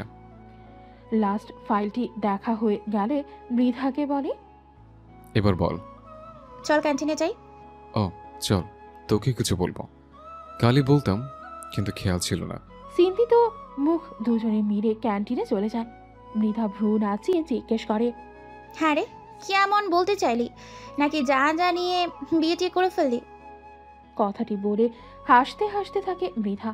রূপ কিছুটা ঘাবড়ে আছে, কারণ এ কথা যদি মৃধা জানে তো ওকে একেবারে মেরে কিমা বানিয়ে দেবে। ভয়ার্ত কণ্ঠে বলে, কাল আমি বিয়ে করেছি। মৃধা কথাটি শুনে আরো জোরে জোরে হাসতে থাকে। ওকে দেখে মনে হচ্ছে রূপ যেন একটা মজার জোকস শোনালো ওকে। হাসিটা কন্ট্রোল করার চেষ্টা করে মৃধা বলে, হ্যাঁ রে, তাই নাকি? আমি তো কাল হানিমুন থেকে ফিরেছি। আবারও হাসতে থাকে সে। এরপর রূপ ওকে একটা ধমক দিয়ে চুপ করিয়ে দেয় এবং পুরো ঘটনা খুলে বলে। মৃধা মনোযোগ দিয়ে শোনার পর রূপের দিকে অগ্নি দৃষ্টিতে তাকায়। নিজের চেয়ার ছেড়ে রূপের পিঠে ধুমধাম করে কিল দিতে থাকে। ওকে না জানিয়ে বিয়ের ফল পাচ্ছে হয়তো রূপ। এরপর বিয়ের স্ট্রিট হিসেবে একটা রেস্টুরেন্টে ঢুকে এক গাদা খাবার অর্ডার করে তবেই শান্ত হয়। বাড়ির পথে আসার সময় রূপের মনে পড়ে তরি ফুচকার কথা বলেছিল, তাই একটা ফুচকার দোকান দেখে গাড়ি থামিয়ে ফুচকা কিনতে যায়। মোবাইলটা গাড়িতেই রেখে যায়। এদিকে রূপের মোবাইলে বারবার কল এসেই যাচ্ছে। ফুচকা কিনে গাড়িতে ঢোকার পর দেখে ফোন বাজছে। ফোনটা ধরার পর ওপাশের ব্যক্তিটির কথা শুনে রূপের মুখটা এমন হয়ে যায় যেন কেউ ওর জীবন কেড়ে নিতে চেয়েছে। তড়িঘড়ি করে গাড়ি স্টার্ট দিয়ে বেরিয়ে পড়ে সে। অজ্ঞান অবস্থায় বিছানায় শুয়ে আছে তরি। তরির মাথার কাছে বসে আছেন রিশাদ সাহেব এবং রুমে দুজন সার্ভেন্টও রয়েছে। তরিকে অজ্ঞান অবস্থায় দেখে রূপের জান যায় যায় ভাব। হাতে থাকা জিনিসপত্র টেবিলে রেখে দৌড়ে গিয়ে তরির পাশে বসে। মেয়েটার মুখটা মলির হয়ে আছে। রিশাদ সাহেবের দিকে চিন্তিত চেহারায় তাকিয়ে বলে, কিভাবে হলে আমার বাবা? আমিও যাই না বাবা। চিত্রা তোর রুমে খাবার দিতে এসে দরজা ভেতর থেকে লক। যখন অনেকবার টাকার পরও আমিও চাই না বাবা। চিত্রা তোর রুমে খাবার দিতে এসে দেখে দরজা ভেতর থেকে লক। যখন অনেকবার টাকার পরও দরজা খুললো না, চিত্রা আমাদেরকে ডেকে আনে। এরপর দরজা ভেঙে দেখি ও বেলকনির দরজার সামনে অজ্ঞান হয়ে পড়ে আছে। তারপরেই তো তোকে ফোন করলাম। কিন্তু এমন কিভাবে হলো? আমি তো কিছুই বুঝতে পারছি না। এমনিতেও রাত, তারপর ওর এমন অবস্থা দেখে ভয় পেয়ে গেছিলাম রে। আচ্ছা, তোমরা না হয় এখন যাও, আমি ওকে দেখে নেব। সেটাই বেটার হবে। আমি তাহলে উঠি। রিশাদ সাহেব ও সার্ভেন্টরা চলে যায়। দরজা বন্ধ করে দিয়ে রূপ এসে তরির মাথার কাছে বসে। মুখটা কেমন শুকনো লাগছে ওর, হয়তো দুপুরে খায়নি। মাথায় হাত বুলিয়ে দিতে লাগলেই তরি আস্তে আস্তে জেগে ওঠে এবং উঠে কান্নাকাটি শুরু করে দেয়। তরির কান্নাকাটি দেখে রূপ কিছুটা ঘাবড়ে যায়। এভাবে কান্নাকাটি করার কারণ জানতে চাইলে তরি আরও জোরে কান্না করতে থাকে। এক পর্যায়ে রূপ ওকে জোরে একটা ধমক দেয়। তরি অত জোরে ধমক খেয়ে চুপ হয়ে যায়, কিন্তু তখনও আস্তে আস্তে কাঁদতে থাকে। এবার রূপ ওর কাছে এমন হওয়ার কারণ জানতে চাইলে তরি বলতে থাকে, সন্ধ্যার কিছুক্ষণ আগে ছাদ থেকে বেডশিটটা নিয়ে রুমে এলাম। এরপর বেলকনিতে গিয়ে যেই লাইটটা দিলাম, দেখি বেলকনিতে রাখা চেয়ারে শাড়ি পরা একটা কঙ্কাল বসে আছে আর তার মুখে লাল আলো জ্বলছে। আমি খুব ভয় পেয়েছিলাম। তারপর আমি দৌড়ে ওখান থেকে চলে আসার সময় হোঁচট খেয়ে পড়ে যাই। তরি যে একটু বোকা তার রূপ জানতো, তবে সে যে এতটা ভীতু তা সে জানে না। হা হা করে হাসতে শুরু করে দেয় রূপ। ওর হাসি দেখে তরি আবারও কাঁদতে শুরু করে আর ফুপিয়ে ফুপিয়ে বলে, আপনি খুব খারাপ, আমি ভূত দেখে ভয় পেয়ে কাঁদছি, আর আপনি হাসছেন। রূপের হাসির মাত্রা আরও বেড়ে যায়। হাসতে হাসতে তরিকে বলে, ও ভালো কথা, তাহলে চলুন আমি আপনাকে ভূতের সাথে পরিচয় করিয়ে দিই। কি? চলুন। তরির হাত ধরে, না না, আপনি পাগল নাকি? আমি এমনি তো অনেকটা ভয় পেয়েছি। তারপর আর ওখানে আমি যাব না, আমি আর বেলকনিতে যাব না। আহা, আমি বলছি তো, ওই ভূতের সাথে আমার ফ্রেন্ডশিপ আছে, আপনাকে কিচ্ছু করবে না। ভূতের সাথে ফ্রেন্ডশিপও করা যায়? আগে জানতাম না তো। এখন তো জানলেন। আর ভূতের পরনে একটা শাড়ি ছিল, তাই না?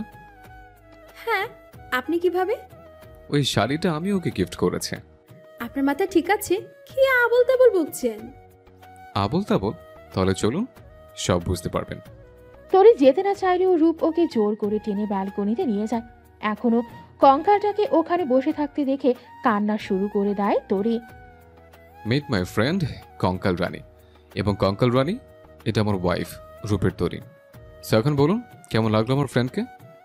তরি একবার রূপের দিকে আর একবার কঙ্কালটির দিকে তাকিয়ে কপালে ভাঁজের রেখা ফেলে বলে, তার মানে এটা?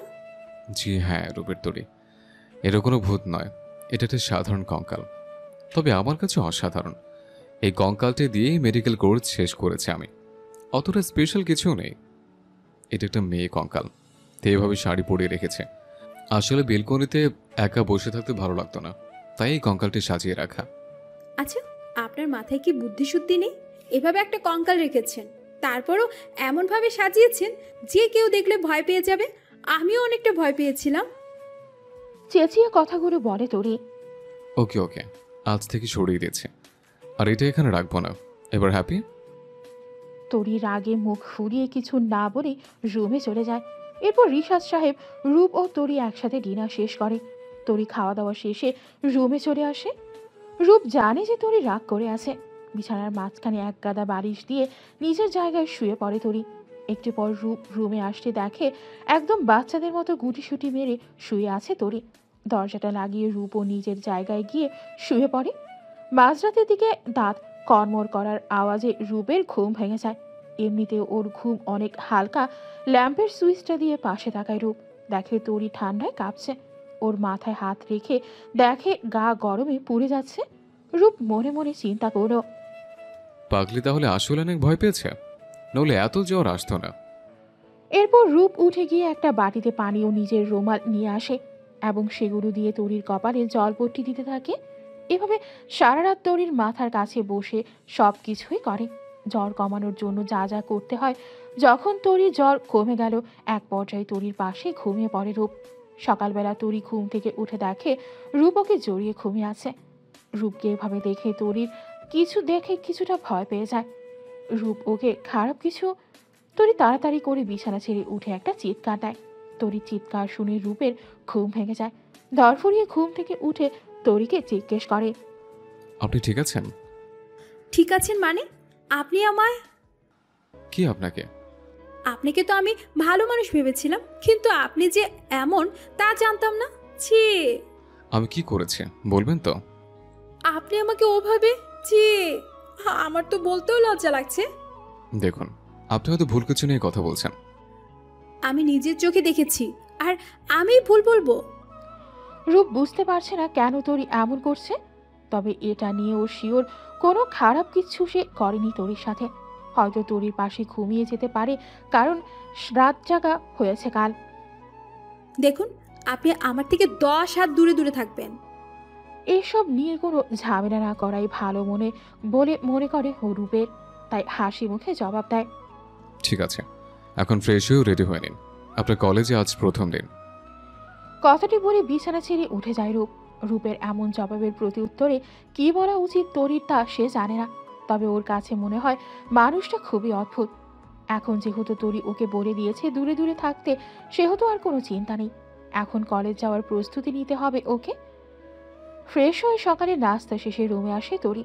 একটা বেবি পিঙ্ক কালারের লং 3 পিস এবং সাদা হিজাব মাথায় আটকে কাঁধে ব্যাগ ঝুলিয়ে বাইরে আসে তরি। গাড়ির সামনে হেলান দিয়ে থাকা রূপ কালো জিন্স, হালকা গোলাপি শার্ট পরেছে, চোখে সানগ্লাস ও হাওয়ায় উঠতে থাকা সিল্কি চুলগুলো। সব মিলিয়ে আজ রূপকে অসাধারণ লাগছে দেখতে।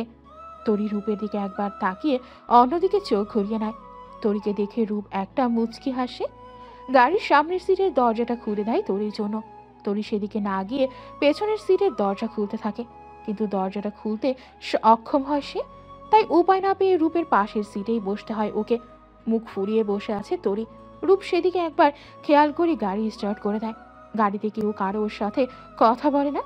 রূপ এমন একজন যে শুধু তার প্রিয়জনদের সাথে দু একটা কথা বেশি বলে, নইলে প্রয়োজন ছাড়া সে খুব একটা কথা বলে না। এমনিতে সে খুবই নরম মনের মানুষ, ছেলে হলেও খুবই ইমোশনাল সে। তবে হাসিটা কখনোই যেন ওর চেহারা ছেড়ে যায় না, সবসময় হাসির ছাপ ওর মুখে লেগেই থাকে। হাসিটা ছাড়া যেন ও অসম্পূর্ণ।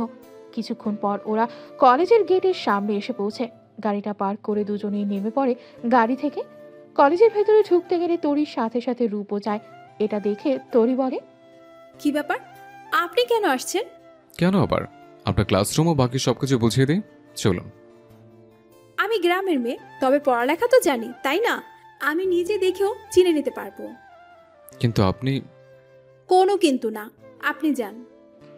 রূপের মুখটা শুকিয়ে যায় এবং বলে, ঠিক আছে।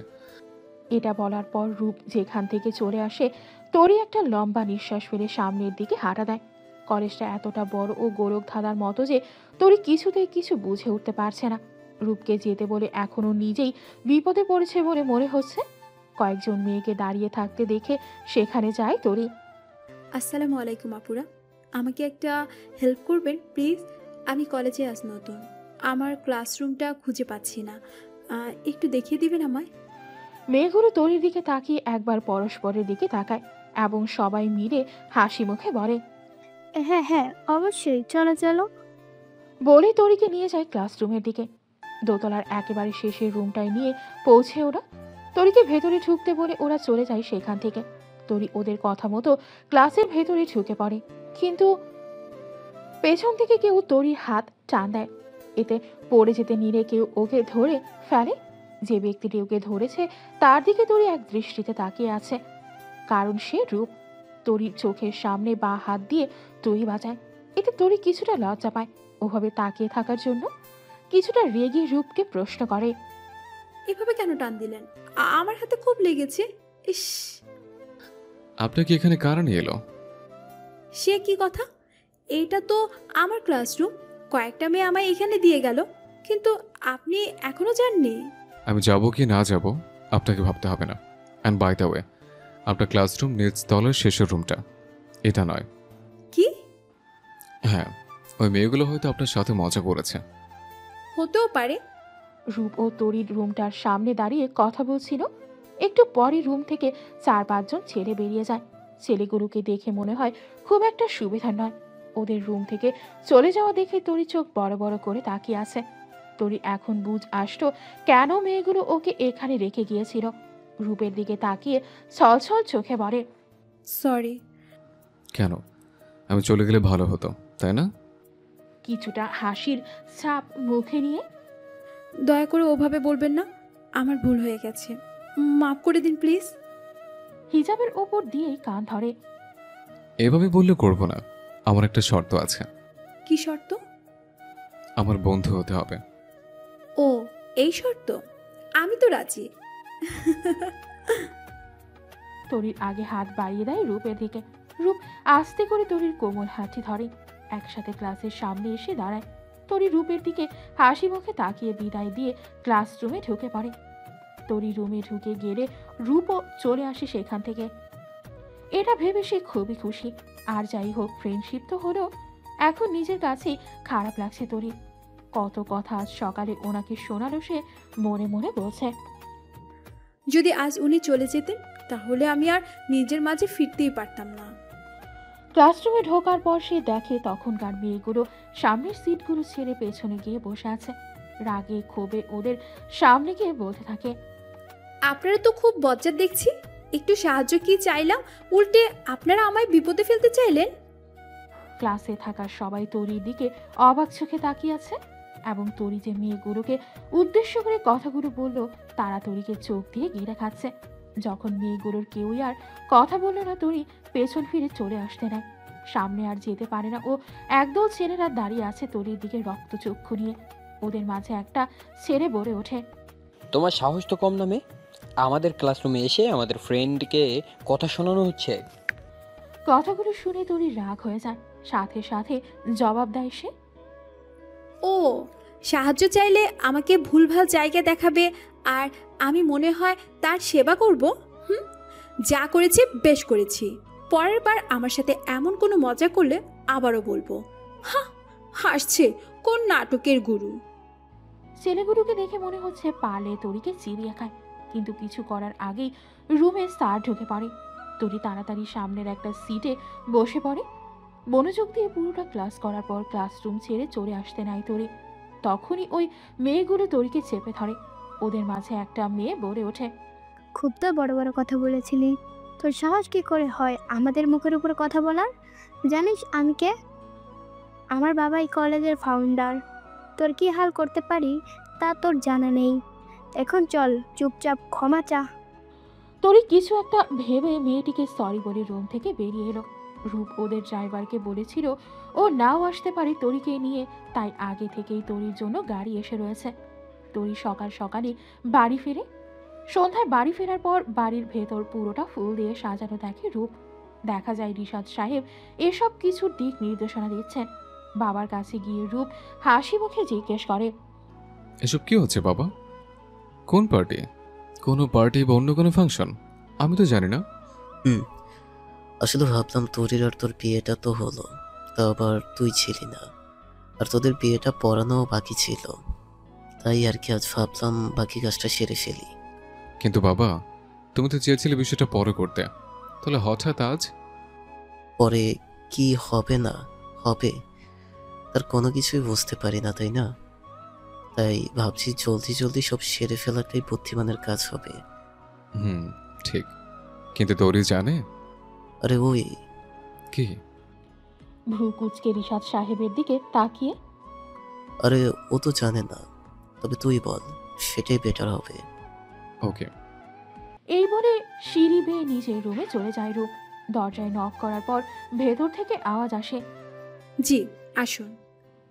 রুমে ঢুকে রূপ তরিকে বিছানায় বসে বই পড়া অবস্থায় পায়।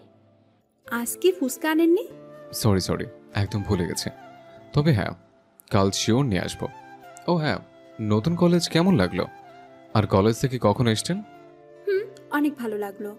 আর বাড়ি ফিরেছি সে তো অনেক আগে। বুঝলাম। আজ বাড়িতে কি হচ্ছে তাকে জানেন? কই না তো। জিজ্ঞাসু দৃষ্টিতে রূপের দিকে চেয়ে। কিছুই তো জানি না। রূপ এদিক ওদিক চোখ উল্টিয়ে সরাসরি বলে তরিকে, আজ আমার আর আপনার বিয়ে। তরি অবাক হয়ে বলে, বিয়ে? হ্যাঁ, আমাদের বিয়ে পড়ানো হবে আজকে। ও। এটুকু বলে আবারও চুপচাপ নিজের বই পড়ায় মন দিল তরি। রূপ তরির এমন রিয়াকশন দেখে অবাক, কারণ ও ভেবেছিল তরি হয়তো আরও কিছু বলবে, কিন্তু না, আর একটাও কথা না বলে স্বাভাবিকভাবেই বই পড়ে যাচ্ছে সে।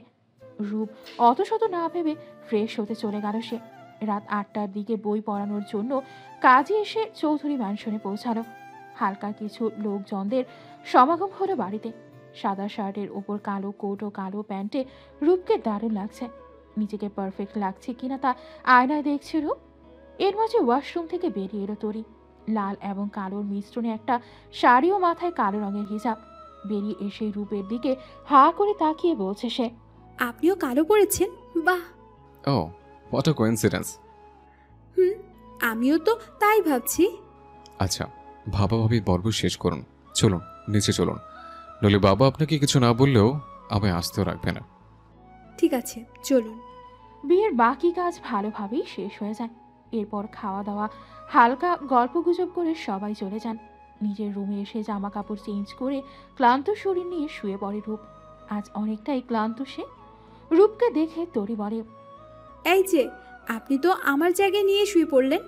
ঘুম ঘুম কণ্ঠে আস্তে রূপ বলে, আজের সেকশন আলাদা না করে, আমার খুব ঘুম পাচ্ছে।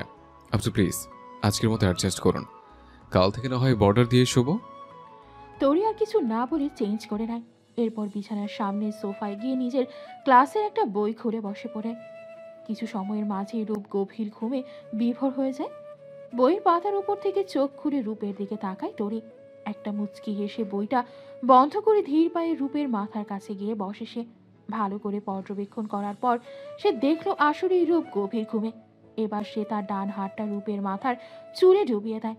আস্তে আস্তে হাত বুলোতে থাকে রূপের মাথায়, আর মনে মনে হাজারো কথা বলতে থাকে সে। আপনি যে আমাকে বোকা বলেন, আপনি তো নিজেই বোকা, কিছু বোঝেন না। অবশ্য বোঝার মতো আমি তেমন কিছু করিও নি। আপনি যে কেমন তা আমি প্রথম দিনই বুঝে গেছি, কিন্তু আমি কেমন তা আপনি হয়তো এখনো বোঝেননি। আমার অতটা যোগ্যতা নেই যে আমি আপনার উপর নিজের রাগ ক্ষোভ উজাড় করব। আমি নিতান্তই একটা ছোট পরিবারের মেয়ে। আপনার মতো ছেলের সাথে বিয়ে হবে তা আমি কখনো স্বপ্নেও কল্পনা করতে পারিনি। জানেন, আপনি যতটা সুন্দর দেখতে তার থেকে হাজারো গুণ সুন্দর আপনার মন মানসিকতাও। আপনাকে যতটা দেখি ততটাই অবাক হই। আচ্ছা, আপনার ঠোঁটে সব সময় ওই হৃদয় হারানো হাসি কিভাবে থাকে বলবেন আমায়? আপনার হাসিটা যে দেখার জন্য আমি লুকিয়ে লুকিয়ে আপনার দিকে চেয়ে থাকি। জানেন, কাল রাতে একটু রাগ হয়েছিল আপনার উপর। আপনি যে আমায় জড়িয়ে ধরেছিলেন তা আমি টের পেয়েছিলাম। তবে আমার রাগ এই কারণে হয়েছিল যে সারা রাত আমার জন্য আপনি অত কষ্ট কেন করলেন? আমায় একটিবারও ডাকতে তো পারতেন। তাই তো আপনার সাথে সকালে অমনটা করেছিলাম। সেটার জন্য আপনার কাছে ক্ষমা চাইছি, দয়া করে মাফ করে দিবেন। আজ অবশ্য বিয়ে পড়ানোর বিষয়টা আমি বাবাকে বলেছিলাম। ভাবলাম বিয়ে তো বিয়েই, বাকি কেন থাকবে। আর হ্যাঁ, ইচ্ছে করে শাড়িটা আপনার সাথে ম্যাচিং করে পরেছিলাম। আপনাকে আমি হয়তো এসব কিছু মুখ ফুটে কখনো বলতে পারবো না, তবে আপনি যেদিন আপনার মনের কথাগুলো আমায় বলবেন সেই দিন এমনি বুঝে যাবেন সব কিছু। আমার তো এইটাই মনে হয় আপনি আমার জীবনে পাওয়া সেই উপহার যা সারা জীবন ধরে আমার ঠোঁটে হাসি ফোটাতে পারবে। আপনি বলেন না আমার রূপের জন্য আপনি আমায় ডাকেন রূপের তরী, কিন্তু আমি তো নিজেকে আপনার তরী বলে ভাবি, রূপের তরী। পরদিন সকাল সকাল ঘুম থেকে উঠে তরিকে সোফায় শুয়ে থাকতে দেখে রূপ একদম বাচ্চাদের মতো গুটিসুটি মেরে শুয়ে আছে সে। বিছানা ছেড়ে উঠে গিয়ে তরির মুখ বরাবর বসে পড়ে। এক দৃষ্টিতে তরির দিকে চেয়ে থাকে সে। তরি হালকা নড়ে চড়ে উঠলে হুড় করে সেখান থেকে দৌড়ে চলে যায় বাথরুমে। বাথরুমে গিয়ে দরজা আটকে দেয় সে। এদিকে তরি হেসেই চলেছে। আসলে ও না ঘুমিয়ে এসবই লক্ষ্য করছিল। ঘুম থেকে ওঠার ভান করে বাথরুমের দরজায় গিয়ে কড়া নাড়ে সে। ভেতর থেকে রূপ আওয়াজ দিয়ে বলে, ও আপনি উঠে পড়েছেন, একটু অপেক্ষা করুন, আমি ফ্রেশ হয়ে আসছি। তরি দুষ্টু দুষ্টু হাসি পাচ্ছে। একটু পর রূপ বাথরুম থেকে বেরিয়ে এলে তরি জিজ্ঞেস করে, আপনি কখন উঠলেন? বললেন না তো কিছু। এই তো মাত্রই উঠলাম। ও। রূপ পাশ কাটিয়ে চলে আসে। মনে মনে ভাবে, ইসরে ধরা পড়ে গেলে তো আজ আবার বকুনি শুনতে হতো। অন্যদিকে তরি ভাবছে, হ্যাঁ, আমি কেন ঘুমানোর ভান করে থাকলাম? যদি উনি থাকতে চোখ খুলতাম তাহলে আর কাউকে কিছু বোঝাতে হতো না। খাওয়ার টেবিলে রিশাদ সাহেব তরিকে জিজ্ঞেস করো, তরি, হ্যাঁ বাবা। কলেজে কাল কোনো সমস্যা হয়েছিল? তরি ভাবছে কিছু বলবে কিনা, তার আগে রিশাদ সাহেব আবারও বলে উঠল, সমস্যা হলেও চিন্তা করো না, আমি কলেজের প্রিন্সিপালের সাথে কথা বলেছি, কেউ তোমায় কিছু বলবে না। ঠিক আছে বাবা। এর মাঝে রূপ বলে ওঠে, বাবা, আমরা ভাবছিলাম ওদের বাড়ি থেকে 2-3 দিনের জন্য ঘুরে আসে। আমিও তো চাইনি, আর এমনিতেও বিয়ের পর নাকি সব রিচুয়াল থাকে। হ্যাঁ, সেইটাও ভালো হয়। তরি যাবে মা? বাড়ি যাওয়ার কথা শুনে তরি খুশি হবে নাকি বেজার হবে ভেবে পাচ্ছে না। কারণ তরি খুশি হলেও বাড়ির কেউই তরিকে দেখে খুশি হবে না। ঠিক আছে বাবা। তাহলে রূপ, কবে যেতে চাস? আজ দুপুরের আগেই রওনা দিই, কারণ অনেকটা পথ যেহেতু যেতে হবে। ওকে, তাহলে তরি তোমাদের প্রয়োজনীয় সব কিছু প্যাক করে ফেলো। জি। ব্রেকফাস্ট শেষ করে রুমে আসে তরি। বিছানায় মন খারাপ করে বসে থাকা দেখে রূপ এসে ওর সামনে বসে। এই যে রূপের তরি, আপসেট কেন আমায় বলতে পারেন? তরি রূপের চোখের দিকে তাকালে রূপ ওর চোখে জল দেখতে পায়। কিছুটা চিন্তার স্বরে বলে, কি হচ্ছে আপনার চোখে জল কেন? আপনি তো জানেনই আমার বাবা মা বোন আমাকে বিদায় করা নিয়ে সবাই অনেক চিন্তায় ছিল। এখন যদি আবার ওই বাড়িতে পা রাখে, হয়তো ওরা আপনাকেও। রূপ খানিক হেসে দিয়ে তরির হাত দুটো ধরে বলে, আচ্ছা এই ব্যাপার। আপনার এই ধারণাটা যদি আমি ভুল প্রমাণ করি তো? মানে? মানে না হয় পরেই বুঝবেন। এখন চলুন, জিনিসপত্র প্যাক করে নিন। সকাল 11টা নাগাদ ওরা রওনা দেয় লালমনিরহাটের উদ্দেশ্যে। রাত 9টার দিকে ওরা গিয়ে বাড়ি পৌঁছে। গাড়ি থেকে নামার সাথে সাথে তরির সৎমা ওকে বুকে জড়িয়ে নেয়, ওকে ধরে কত রকম আদুরে কথাবার্তা বলতে থাকে। তরি এসব দেখে রূপের দত্তকে তাকায়। রূপ খানিকটা মুচকি হাসি দেয়, তরিও ওর দিকে তাকিয়ে হেসে দেয়। রূপকে সাদরে স্বাগতম জানায় ওর সৎমা। রাতে সবাই মিলে হাসি ঠাট্টা ও নানা রকম গল্প গুজব করে। আগামীকাল ওদের দুজনকে উদ্দেশ্য করে বাড়িতে ছোটখাটো একটা খাওয়া দাওয়ার আয়োজন করে। পরদিন সকালে একটু দেরি করে ঘুম থেকে ওঠে তরি। হাত মুখ ধোয়ার জন্য গোসলখানার দিকে এগোতে নিলেই পেছনের বারান্দা থেকে একটা মেয়ের হাসির আওয়াজ শুনতে পাওয়া যায়। হাসির আওয়াজটা ওর কাছে অচেনা লাগে না, তাই পেছনের বারান্দার সামনে গিয়ে দাঁড়ায় তরি, এবং সেখানে হাসতে থাকা মেয়েটিকে দেখে তরির মাথা ঘুরে যায়। সুইটি, তুই কবে এলি? চিন্তিত মুখে তরি প্রশ্ন ছুড়ে দেয় মেয়েটিকে। কেন রে, আমি এসেছি বলে কি ভয় পাচ্ছিস? তো জামাইয়ের সাথেও যদি হাসি ঠাট্টা করি এই ভয়? বলে একটা ডেবিল হাসি দেয় সে। সুইটি আসলে তরির সৎ মায়ের বোনের মেয়ে। তরি ও সুইটি সমবয়সী হলেও সুইটি একটু অভদ্র টাইপের মেয়ে। বলতে গেলে ছেলেদের সাথে ওর ফ্লার্ট করাটা অভ্যাস। এই সূত্রে তরি ভয় পাচ্ছে রূপের সাথে যদিও আবল তাবল কিছু। না না না না না না, কেন এমন ভাবতে যাব? এমনি অনেকদিন পর দেখলাম তো, তাই। ও, তা তোর জামাইকে তো দেখলাম না, এখনো ঘুমাচ্ছে নাকি? হ্যাঁ হ্যাঁ হ্যাঁ হ্যাঁ, ঘুমাচ্ছে। আচ্ছা, আমি হাত মুখ ধুয়ে আসি কেমন? তরি জলদি ওখান থেকে চলে আসে এবং ওর ঘরের দিকে পা বাড়ায়। ঘরে ঢুকে দেখে রূপ বিছানায় বসে আছে। দেখে মনে হচ্ছে মাত্রই ঘুম ভাঙল ওর। রূপের কাছে গিয়ে তরি জিজ্ঞেস করে, আচ্ছা, আপনি তো ফ্রেশ হননি তাই না? চলুন একসাথে যাই, আমিও ফ্রেশ হয়ে নিই। একসাথে? হ্যাঁ চলুন না। তরির হঠাৎ করে কি হলো তার রূপ বুঝতে পারল না, তবে ও এটা ভাবছে তরি আর যাই হোক আজ প্রথম নিজের ইচ্ছেতে ওর হাত ধরেছে। খাওয়া দাওয়ার আয়োজন চলছে জোরদার। অনেকেই এসেছে তরিদের চেনা জানা। তরিও হালকা ব্যস্ত, সৎমাকে সাহায্য করছে সে। অবশ্য এখন সৎমা বললে ভুল হবে, কারণ উনি একদম নিজের মায়ের মতো ব্যবহার করছেন তরির সাথে। একটা প্লেটে কয়েক রকমের মিষ্টি সাজিয়ে তরির হাতে ধরিয়ে দেন উনি এবং বলেন, জামাই সে কখন সকালে খেয়েছে, যা গিয়ে দিয়ে আয়। কি মনে করবে দেখ, আমিও তো ভুলেই গেছিলাম। তরি হাসি মুখে প্লেটটা নিয়ে ঘরে ঢোকে, কিন্তু সেখানে পায় না রূপকে। না পেয়ে এদিক ওদিক খুঁজতে থাকে তরি। এরপর বাড়ির পেছনের পুকুর পাড়ে যায় সে। সেখানে একটা চড়াট পাতা আছে, চড়াটের ওপর রূপ। তীক্ষ্ণ দৃষ্টিতে পুকুর পাড়ের পাশে বানানো চড়াটের ওপর চোখ রেখে আছে তরি। রূপের পাশে বসে মাঝে মাঝে গায়ে হাত দিয়ে কথা বলছে সুইটি। পাশে অবশ্য মিরিও আছে, তবে ওর ধান্দা এসবের মাঝে নেই। রূপের চেহারা দেখে মনে হচ্ছে সে অনেকটা বিরক্ত, তাও সুইটি জোর করে ওকে ধরে রেখেছে। ওদের পেছন গিয়ে দাঁড়িয়ে খুক খুক করে কেসে ওঠে তরি। পেছন ফিরে তাকিয়ে তরিকে দেখতে পেয়ে অনেকটা স্বস্তি পায় রূপ। সুইটির চেহারা তখন দেখার মতো হয়েছিল। অনেকটা বিরক্তি নিয়েই সুইটি বলে, তুই এখন এখানে কি করছিস তরি? কেন, এসে কি তোর খুব সমস্যা হয়ে গেল? না না, সমস্যা হবে কেন? তাহলে এক কাজ কর, মিলিকে নিয়ে বাড়ির ভিতরে যা, মা তোদের ডাকছে। পরে যাব, বাদ দে তো। বলছি না ডাকছে, যা বলছি। সুইটি মুখ ভাঙিয়ে দিয়ে মিরিকে নিয়ে চলে গেল। রূপ তরির হাত ধরে চড়াটে বসিয়ে বলে, বাঁচালেন রূপের তরি, না হলে জোর কবলে পড়ে আমি পুকুরে ঝাঁপ দিতাম একটু হলে। আর আমি সাঁতারও জানি না। হয়েছে, এখন এগুলো খেয়ে নিন। মিষ্টির প্লেটটি এগিয়ে দিয়ে, এতগুলো মিষ্টি আমি একা খাবো? তা নয় তো কি, আর এমনি তো এতগুলো কোথায়, মাত্র তো প্লেটে থাকা মিষ্টিগুলো গুনতে গুনতে 12টার মতো মিষ্টি রয়েছে। না, আমি একা খাবো না, সাথে আপনিও খাবেন কেমন? দুজনে মিলে পুকুর পাড়ে বসে গল্প গুজব করতে থাকে। বিকেলের দিকে ওরা সবাই নদীর তীরে বেড়াতে যায়। সন্ধ্যার দিকে বাড়ি ফিরলে সবাই ক্লান্ত শরীর নিয়ে বিছানায় গা এলিয়ে দেয়। তরি রূপকে রুমে গিয়ে ঘুমোতে দেখার পর নিজে হাত মুখ ধুতে যায়। এই সময়ের মাঝেই সুইটি তরির রুমে ঢুকে এবং রূপকে শোয়া অবস্থায় গিয়ে জড়িয়ে ধরে।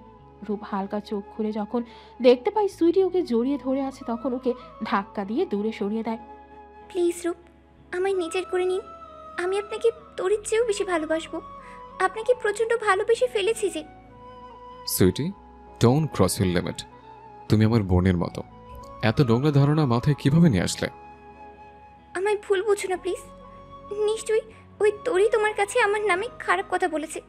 দেখো রূপ, ওর কথায় বিশ্বাস করো না। ও তো অনেক খারাপ একটা মেয়ে। তুমি আমায় বিয়ে করে নাও। এসব কথার পরই একটা থাপ্পড়ের আওয়াজ শোনা যায়।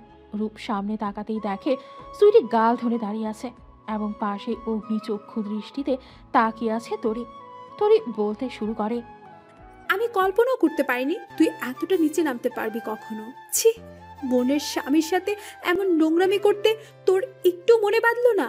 তোকে তো আজ উচিত শিক্ষা দিতে হবে। চল খালার কাছে, তোর সব কুকীর্তির কথা বলবো। সুইটি এখন বাঁচার আর কোনো উপায় না পেয়ে তরি পা চেপে ধরে। তরি বোন, আমার ভুল হয়ে গেছে। এবারের মতো মাফ করে দে। তোর পায়ে ধরি, প্লিজ আমায় মাফ করে দে। আমি জীবনে কারোর সাথে এমন কিছু করব না। তোকে তো শাস্তি দিতেই হবে, না হলে তুই কখনো শুধরাবি না। তরি প্লিজ এইভাবে বলিস না। আমি আমি কথা দিচ্ছি, তোকে আমি আর কখনো এমন করব না। আমায় ক্ষমা করে দে বোন, প্লিজ। তোরে, ও যখন বলছে মাফ করে দিন, আমার মনে হয় বাড়ির কাউকে এই ব্যাপারে না বলাটাই ভালো হবে। বললে সবে এমনিতেই নানান রকম চিন্তা করবেন। তরি রূপের কথা মতো সুইটিকে যেতে দেয়। রূপের সাথে আর কোনো কথা না বলে হাত মুখ মুছে বিছানার এক কোণে শুয়ে পড়ে।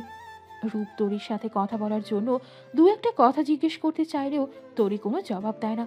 পরদিন সকাল সকাল ওরা ঢাকার উদ্দেশ্যে বেরিয়ে পড়ে। মধ্যম গতিতে গাড়ি চালাচ্ছে রূপ। তরি জানালার বাইরে মুখ দিয়ে বসে আছে। ওদের দুজনেই অনেক কিছু চিন্তা ভাবনা করছে, তবে ওদের চিন্তাটা একই বিষয় নিয়েই। তবে ওরা কেউই জানে না তরি ভাবছে। লজ্জা হোক আর যাই হোক, ওনাকে আমার মনের সব কথা সব কিছু খুলে বলবো। উনি তো আমারই স্বামী, ওনাকে এসব বলবো না তো কাকে বলবো? এমনি তো স্বামী স্ত্রী কখনো এমন দূরে দূরে থাকে। আজ বাড়ি ফিরে সব কিছু বলবো ওনাকে। উনি কিছু বলুক আর না বলুক তাতে কি আসে যায়? যদি আমাকে ভালো না বাসে তাহলে ওনার ঘর ভালোবাসবে, দেখা যাবে সব কিছু। এসব ভেবেই তরি একবার রূপের দিকে তাকায়। দেখে রূপ সামনের দিকে তাকিয়ে মনোযোগ সহকারে ড্রাইভ করছে, যেন এটাই ওর ইম্পর্টেন্ট কাজ। তরি মনে মনে ভাবছে, তরি তো আর জানে না যে রূপও ওরই মতো একই চিন্তায় মগ্ন। সেও এসব কথাই ভাবছে। অনেক হয়েছে, এখন তোরিকে মন খুলে ভালোবাসি বলতেই হবে। তরির দিকে এক নজর তাকিয়ে বলে ওঠে, তোরি। রূপের গলার আওয়াজটা তরির কাছে নতুন নয়, তবে এখন তরিকে রূপ যেভাবে ডাকলো সেই গলার স্বরটা তরির কাছে অনেকটা নতুন। এই আওয়াজটায় একটা আবেগ মেশানো আছে, কিছু অনুভূতি জড়ানো আছে, অনেকটা ভালোবাসা মোড়ানো আছে। তরি রূপের দিকে নরমভাবে তাকিয়ে উত্তরে বলে, জি বলুন। তোর একটা কথা বলবো, রাগ করবে না তো? রূপের মুখে তুমি শোনাটা তরির কাছে যেন হৃদয়ে শীতল বাতাস বয়ে যাওয়ার মতো মনে হলো। উৎসুক দৃষ্টিতে রূপের চোখের দিকে তাকিয়ে বলল সে, রাগ করবো কেন, আপনি বলুন। কথাটি বলার আগেই রাস্তার উল্টো দিক থেকে আসা একটি ট্রাক ওদের গাড়িটিকে হিট করে। রূপ ও তরির গাড়িটি ট্রাকের ধাক্কায় উল্টোতে উল্টোতে রাস্তার পাশের বড় বট গাছটির সাথে গিয়ে ধাক্কা লেগে থেমে যায়। গাড়ির ভেতরে থাকা রূপ ও তরি রক্তাক্ত। ক্লাসের ঘন্টা বেজে ওঠার পর সকল স্টুডেন্টরা বাস্তব জগতে ফিরে আসে। ঢাকা মেডিকেল কলেজের কার্ডিয়াক বিভাগের লেকচারার ডক্টর শাহরোজ আদ্রিয়ান সকল স্টুডেন্টদের উদ্দেশ্যে বলেন, now class hour is over, I have to go. আজ কিছুই পড়ানো হলো না, শুধু তোমাদের সবার মন রাখতে। এবার আমার মনে রাখতে একটা কাজ করবে সবাই, নেক্সট টার্মের জন্য ভালোভাবে প্রিপারেশন নাও, যেহেতু টার্মের আগে এটাই লাস্ট ক্লাস। ওনার কথার মাঝে স্টুডেন্টদের মাঝ থেকে সবচাইতে ব্রিলিয়ান্ট তবে ইমোশনাল একজন স্টুডেন্ট জান্নাতুল মাওয়া আরিশা জলে ভেজানো চোখে বলে উঠল, স্যার এরপর রূপতরের কি হলো? বা হাতের কনিষ্ঠা আঙ্গুলটি ধারা ভ্রু চুলকে আদ্রিয়ান বলল, আরিশা, আগের টার্মে তোমার রেজাল্টটা অনেকটা লো ছিল, এখন এইসব কিছুর মাঝে না থেকে পড়াশোনায় মন দাও। I think you have to be more attentive on your lessons. So তাহলে আজকে এ পর্যন্তই। তোমরা সবাই ভালো থেকো এবং ভালোভাবে টার্মটি শেষ করো। আবার দেখা হবে কয়েক মাস পরে। আল্লাহ হাফিজ। কথাগুলো শেষ হতেই doctor Adrian third year medical স্টুডেন্টদের ক্লাসরুম ত্যাগ করেন। ওদিকে আরিশা আদ্রিয়ানের ঝাড়ি খেয়ে চুপচাপ বসে আছে। ওরে হারামি, তার যখন টামের বিষয় বলছিল তুই লাফালাফি করে আবার লাভ স্টোরির সম্পর্কে কেন জানতে চাইলি? তুই সব সময় নিজের দোষে স্যারের কাছে ঝাড়ি খাস। তানিয়ার কথায় সম্মতি জানিয়ে আরিশা উত্তর দিল, তো কি করব বল, তুই তো জানিস আমি কতটা ইমোশনাল। তার উপর স্যার আজ ওই ইমোশনাল লাভ স্টোরিটা শুনালেন, তাহলে কি আর চুপ করে থাকা যায় বল? কি সুন্দর লাভ স্টোরি রূপের তরি। আহা, নামটাতেই কেমন গা শিরশির করে ওঠে। বাদ দে তো, ওই সব লাভ স্টোরি চক্করে পড়লে টাইমে আর পাশ করতে হবে না। তখন আদ্রিয়ান স্যার তোমায় ভালো মতো সোজা করবে বলে রাখলাম। এমনিতেই আগেই রেজাল্টের জন্য তোর ওপরে রেগে আছেন উনি। ভাল লাগে না, এত স্টুডেন্ট থাকতে উনি কেন আমার পেছনে লাগলেন বলতো? তানিয়া আরিশার কাঁধে বাড়ি মেরে বলে, বলছিলাম না কিছু আছে। কি একটা মারবো, চল হোস্টেলে, আজ তোকে আমি সোজা করবো। বেশি পাকা হয়ে গেছিস না? দুজন বেস্ট ফ্রেন্ড দুষ্টুমি করতে করতে ক্লাসরুম থেকে বেরিয়ে হোস্টেলের উদ্দেশ্যে হাঁটতে থাকে। এদিকে ক্লাসরুমের নীরবতায় পড়ে থাকে রূপ ও তরির অসমাপ্ত কাহিনীটা। না, এই কাহিনী যে অসমাপ্ত হওয়ার নয়, আরও কিছু দূর যে যেতে হবে, আরও কয়েক পৃষ্ঠা উল্টোতে হবে স্মৃতির পাতা থেকে। তবেই না পূর্ণ হবে রূপ ও তরির গল্প। কারণ গল্পটি যে ওদেরই, গল্পটি তো রূপের তরি। এক নাগারে ফোনের রিং বেজেই চলেছে। রাত্রি 11টার সময় সাধারণত আদ্রিয়ান ডিনার করে। এমন সময় কারো ফোন আশা করে না সে। করলেও যদি কোনো পেশেন্ট থাকে তাদের ফোন ধরে। বিরক্তির সাথে ফোনটা ধরার পর ওপাশে যখন আরিশোর বলার আওয়াজ পেল, রাগে আদ্রিয়ানের চোখ মুখ লাল হয়ে গেল। ধমকের সুরে আরিশাকে বলে সে, রাত 11টার সময় পড়াশোনা ফেলে রেখে ফোন দেওয়া হচ্ছে? তোমার সমস্যাটা কি আরিশা? তুমি কি একজন ভালো ডক্টর হতে চাও না? সরি স্যার, আসলে ভাবলাম আপনি তো অনেক রেগে আছেন, যদি আরও বেশি রাগ করে ফেলেন আমার উপরে। এমনিতেও কাল আপনি দেখা করতে বলেছিলেন, করিও নি। আরিশা। জি আদ্রিয়ান, বলুন। সরি, আজকে ক্লাসরুমে তোমায় বকলাম, তবে একটা জিনিস কি জানো, তুমি আসলেই পড়াশোনা ঠিক মতো করছো না। এই জন্যই তোমার উপর অনেকটা রাগও আছে আমার। সরি, বাট আজকে আপনি যে স্টোরিটা শোনালেন তারপর শুধু ওখানেই মন পড়ে থাকে। রূপতরীর তারপর কি হলো তার না জানে থাকতে পারছি না। আমি কি বলবেন? ওকে, ডু ওয়ান থিং, তুমি টার্মে ভালো রেজাল্ট করো, দেন তোমায় একটা সারপ্রাইজ দিব আমি। সারপ্রাইজ আমার লাগবে না, আপনি আমায় ওদের অসম্পূর্ণ ভালোবাসার গল্পটা বলুন। আরিশা। ওকে, তাহলে কবে দেবেন সারপ্রাইজটা? সারপ্রাইজটা তখনই পাবে যখন তুমি এক্সামে ভালো রেজাল্ট করবে। So be prepared for your term. Okay, তাহলে রাখি। আদ্রিয়ান ও আরিশা দুজনে এখানে লাভ বার্ডসের মতন। ওরা দুজনেই দুজনকে পছন্দ করে। ওদের প্ল্যান আছে আরিশার মেডিকেল লাইফ শেষ হওয়ার পরই দুজনে বিয়ে করবে। আজ সকালে যখন আদ্রিয়ান ক্লাসে ঢুকলো, সব স্টুডেন্টদের আগে থেকেই প্ল্যান ছিল আজ ক্লাস করবে না। তাই আদ্রিয়ানকে সবাই জেগে ধরে বসে কোনো একটা গল্প শুনবে। সেই থেকে আদ্রিয়ান রূপ ও তরির এই গল্পটি ওদের মাঝে তুলে ধরে। যদিও এটা গল্প নয়, এটা গল্প হলেও সত্যি। 2 মাসের মাথায় গিয়ে টার্ম শুরু হয়। এই 2 মাসে আরিশা প্রচণ্ড মন দিয়ে পড়াশোনা করে। এমনিতেও সব কিছুই ওর পড়াই ছিল, শুধু রিভিশন দিয়ে পড়াগুলো আবারও ক্লিয়ার করে নিল সে। অনেক ভালোভাবে আরিশার টার্মটা শেষ হলো। এবার নিশ্চিত সে টপ করবে। রেজাল্টের দিন আরিশা টেনশনে ছিল প্রচুর। এই কারণে নয় যে কি রেজাল্ট হবে, এই কারণে যে সারপ্রাইজটা কি হতে চলেছে। রেজাল্ট আসলো, হ্যাঁ সত্যি আরিশা টপ করেছে। সব ফ্রেন্ডরা ওকে নিয়ে মাতামাতি করছে, তবে আরিশা অন্য চিন্তায় বিভোর। তানিয়া ওকে ধাক্কা দিয়ে বলে, রে কি চিন্তা করছিস? নে, এবার তো টপ করলি, আদ্রিয়ান স্যার তো আর কিছুই বলবে না তোকে। আরিশা মনে মনে ভাবছে, তুই কি করে বলি আজ যে একটা সারপ্রাইজ পাওয়ার কথা, তবে সেটা যে কি হবে তা ভেবেই আমার অবস্থা খারাপ হয়ে যাচ্ছে। এর মাঝে আরিশার ফোনে টুং করে শব্দ হয়ে একটা মেসেজ আসলো। মেসেজটা আদ্রিয়ানের এবং তাতে লেখা আছে, 5 মিনিটের মধ্যে পার্কিং স্পেসে দেখা করো। তানিয়াকে হোস্টেলে যেতে বলে দৌড়ে চলে যায় গাড়ি পার্কিংয়ের স্পেসের দিকে। সেখানে গিয়ে দেখে আদ্রিয়ান হাসি মুখে হাতে হাত গুজে দাঁড়িয়ে আছে। আদ্রিয়ানের বর্ণনা দেই একটু 5 ফুট 9 ইঞ্চ লম্বা ও থপথপে ফর্সা গায়ের রং, গালে হালকা খোঁচা খোঁচা দাড়ি, চুলগুলো স্পাইক করা, চোখের পাপড়ি অনেকটা ঘন এবং চোখের মনে একটু বাদামি রঙের। অন্যদিকে আরিশা বলা চলে একটা চলতে ফিরতে পড়ি, যেমনটা সুন্দরী ঠিক ততটাই চঞ্চল, সাথে প্রচণ্ড মেধাবী। আরিশা সেকেন্ড ইয়ারের প্রথম দিকে থাকাকালীন আদ্রিয়ান ওকে প্রপোজ করে। যেহেতু স্যার তাই মুখের উপরে হ্যাঁ বলতে পেরেছিল না আরিশা। কিছুদিন সময় নিয়ে চিঠির মাধ্যমে জানিয়ে দেয় সে। হাঁপাতে হাঁপাতে আরিশা যখন আদ্রিয়ানের সামনে গিয়ে দাঁড়ায়, আদ্রিয়ান খানিক হেসে দিয়ে বলে, দৌড়ে আসার কি দরকার ছিল? হেঁটে আসলেই তো পারতে। না মানে আপনি বলেছিলেন 5 মিনিটের মধ্যে আসার কথা, তাই ভাবলাম যদি আমি আবারও বকা দিই। না না সেটা নয়। সেটা কি অন্যটা, তা না হয় পরে বুঝবো। এখন গাড়িতে ওঠো। কোথায় যাচ্ছ কি না যাচ্ছ এমন কোনো প্রশ্ন করতে পারবে না ওকে।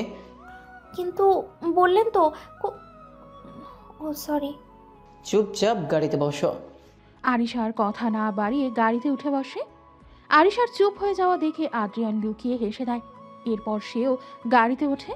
গাড়ি স্টার্ট করে চলতে থাকে আদ্রিয়ানের উদ্দেশ্যের দিকে। আদ্রিয়ান গাড়িটি এয়ারপোর্টের সামনে এসে দাঁড় করায়। এয়ারপোর্টে কেন এলাম আমরা? বিদেশে বেড়াতে যাচ্ছি নাকি?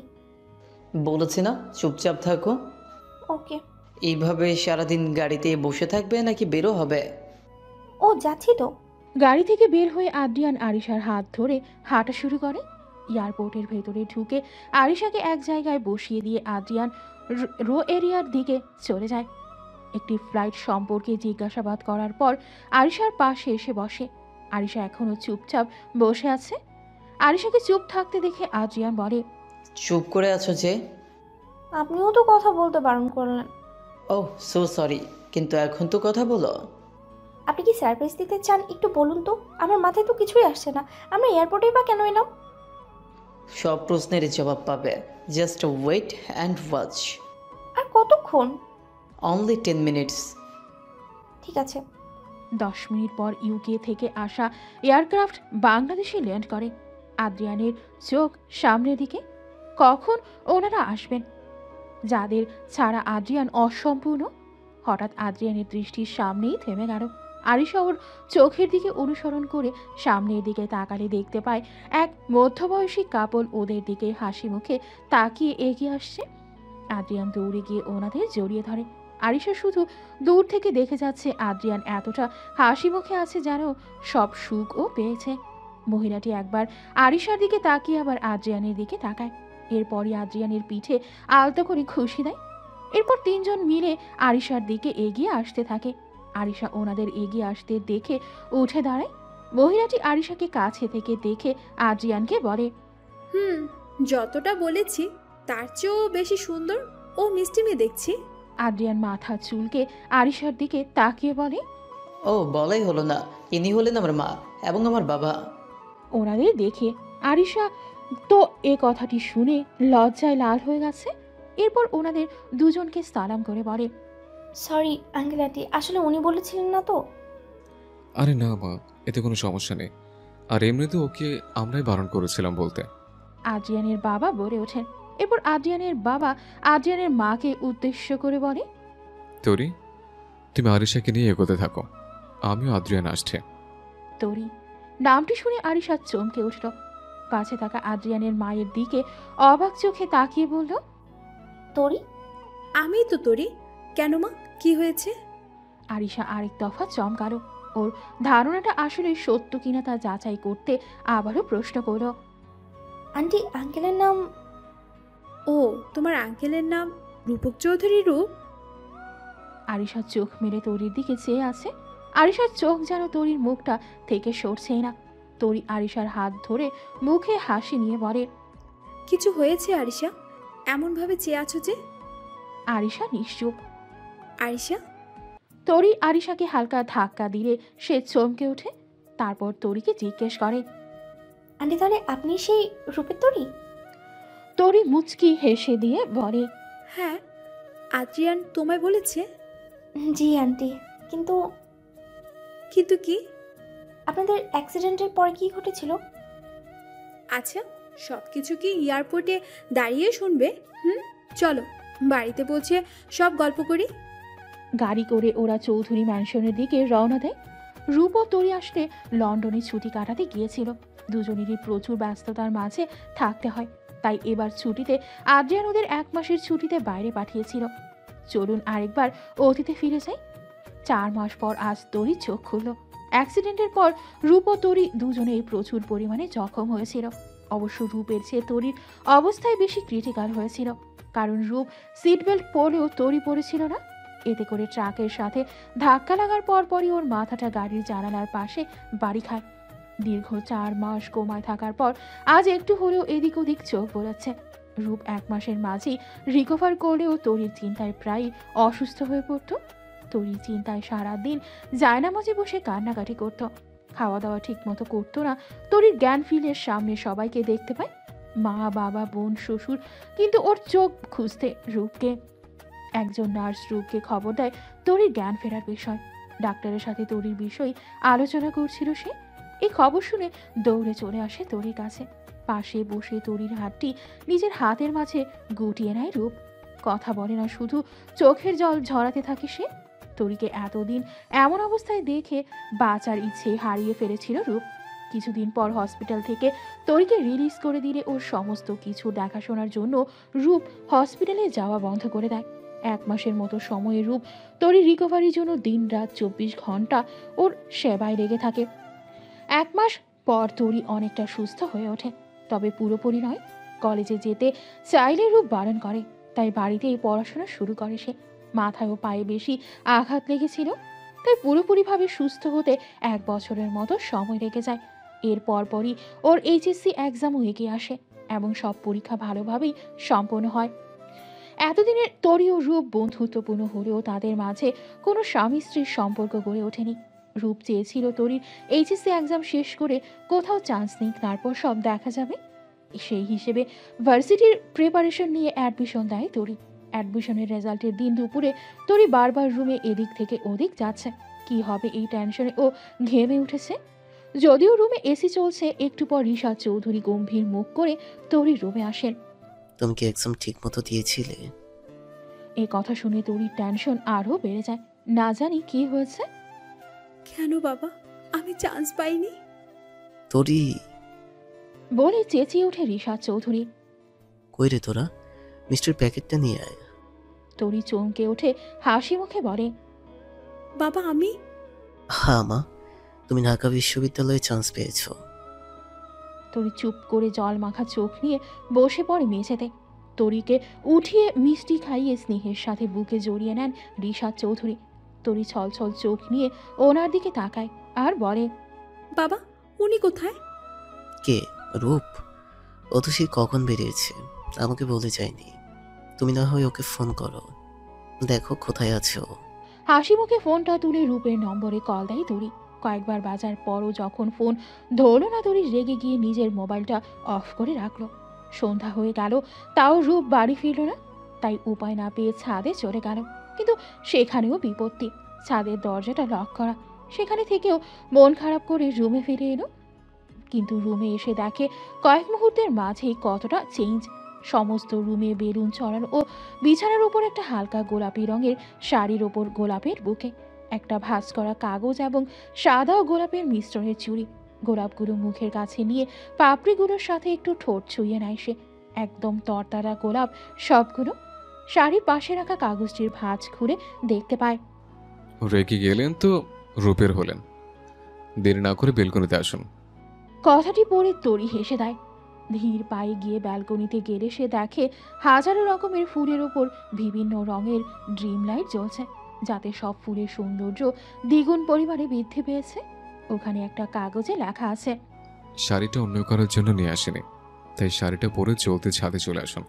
তরি আর দেরি না করে শাড়ি ও চুড়ি পরে হালকা সাজে চলে গেল ছাদে। ছাদটা ছোট ছোট সাদা, লাল, নীল, হলুদ, সবুজ ড্রিম লাইটে সাজানো হয়েছে। জায়গায় জায়গায় বড় বড় ফুলের তোড়া বসানো হয়েছে এবং একটা মাঝারি আকারের চৌবাচ্চা রেখে তাতে ছোট ছোট মোমবাতি ও গোলাপের পাপড়ি ছিটিয়ে দেওয়া হয়েছে। এক কথায় যাকে বলে ছাদটির সৌন্দর্য হাজার গুণ পরিমাণে বেড়ে গেছে। তরি ছাদের যে জায়গায় দাঁড়িয়ে আছে তার পেছনে বসে কেউ একজন বলে ওঠে, কিছু কথা বলবো, মন দিয়ে শোনো। আমি যে তোমায় ভালোবাসি কথাটা সত্য, তবে তুমি আমি ভালোবাসতে জোর করব না। শুধু একটু বার বলো ভালোবাসি, আর কোনোদিন ভালোবাসতে হবে না। মরুভূমির তপ্ত বালিতেও পা দিতে হবে না। আমার জন্য তোমাকে নিশিরাতে পা ভেজাতে হবে না। আকাশ বাতাস শুনুক তোমার প্রতিধ্বনি, সবাই জানুক কেউ আমায় ভালোবেসেছিল, আমার হৃদয়ের ডাকে কেউ সাড়া দিয়েছিল। শুধু এতটুকুই চাই আমি। কাছে আসো বা না আসো কোনো আপত্তি নেই। হৃদয়কে না হয় একটিবার হলে সান্ত্বনা দিতে পারবো। কেউ তো অন্তত একটিবার প্রাণের ছোঁয়া দিয়েছিল। মুহূর্তের মধ্যেই শুকিয়ে যাওয়া নদীতে আবার ঝড়ের বেগে অশ্রুর বন্যা বয়েছিল। শুধু এতটুকুই চাই, আমি এর চেয়ে বেশি চাই না। হয়তো বা আমি তুমি আকাশের চারটি এনে দিতে পারবো না, পূর্ব দিকে ওঠা সূর্যটিকেও হাতে তুলে দিতে পারবো না। পারবো রজনের পর রজনে জেগে তোমার জন্য অপেক্ষা করতাম। তুমি যে একটা পবিত্র প্রস্ফুটিত ফুলের মঞ্জুরি, তুমি হবে কি আপনিময় রূপের তরি। কথাগুলো শেষ হতে না হতেই তরি নিজের বসে পড়ে, রূপকে জড়িয়ে ধরে বলতে থাকে, ভালোবাসি, প্রচুর ভালোবাসি। রজনীর পর রজনী না হয় একসাথে জাগবো, মরুভূমিতে না হয় একসাথে পা দেব, নিশিরাতে চাঁদের আলোয় দুজনে মিলে চন্দ্র স্নান করব।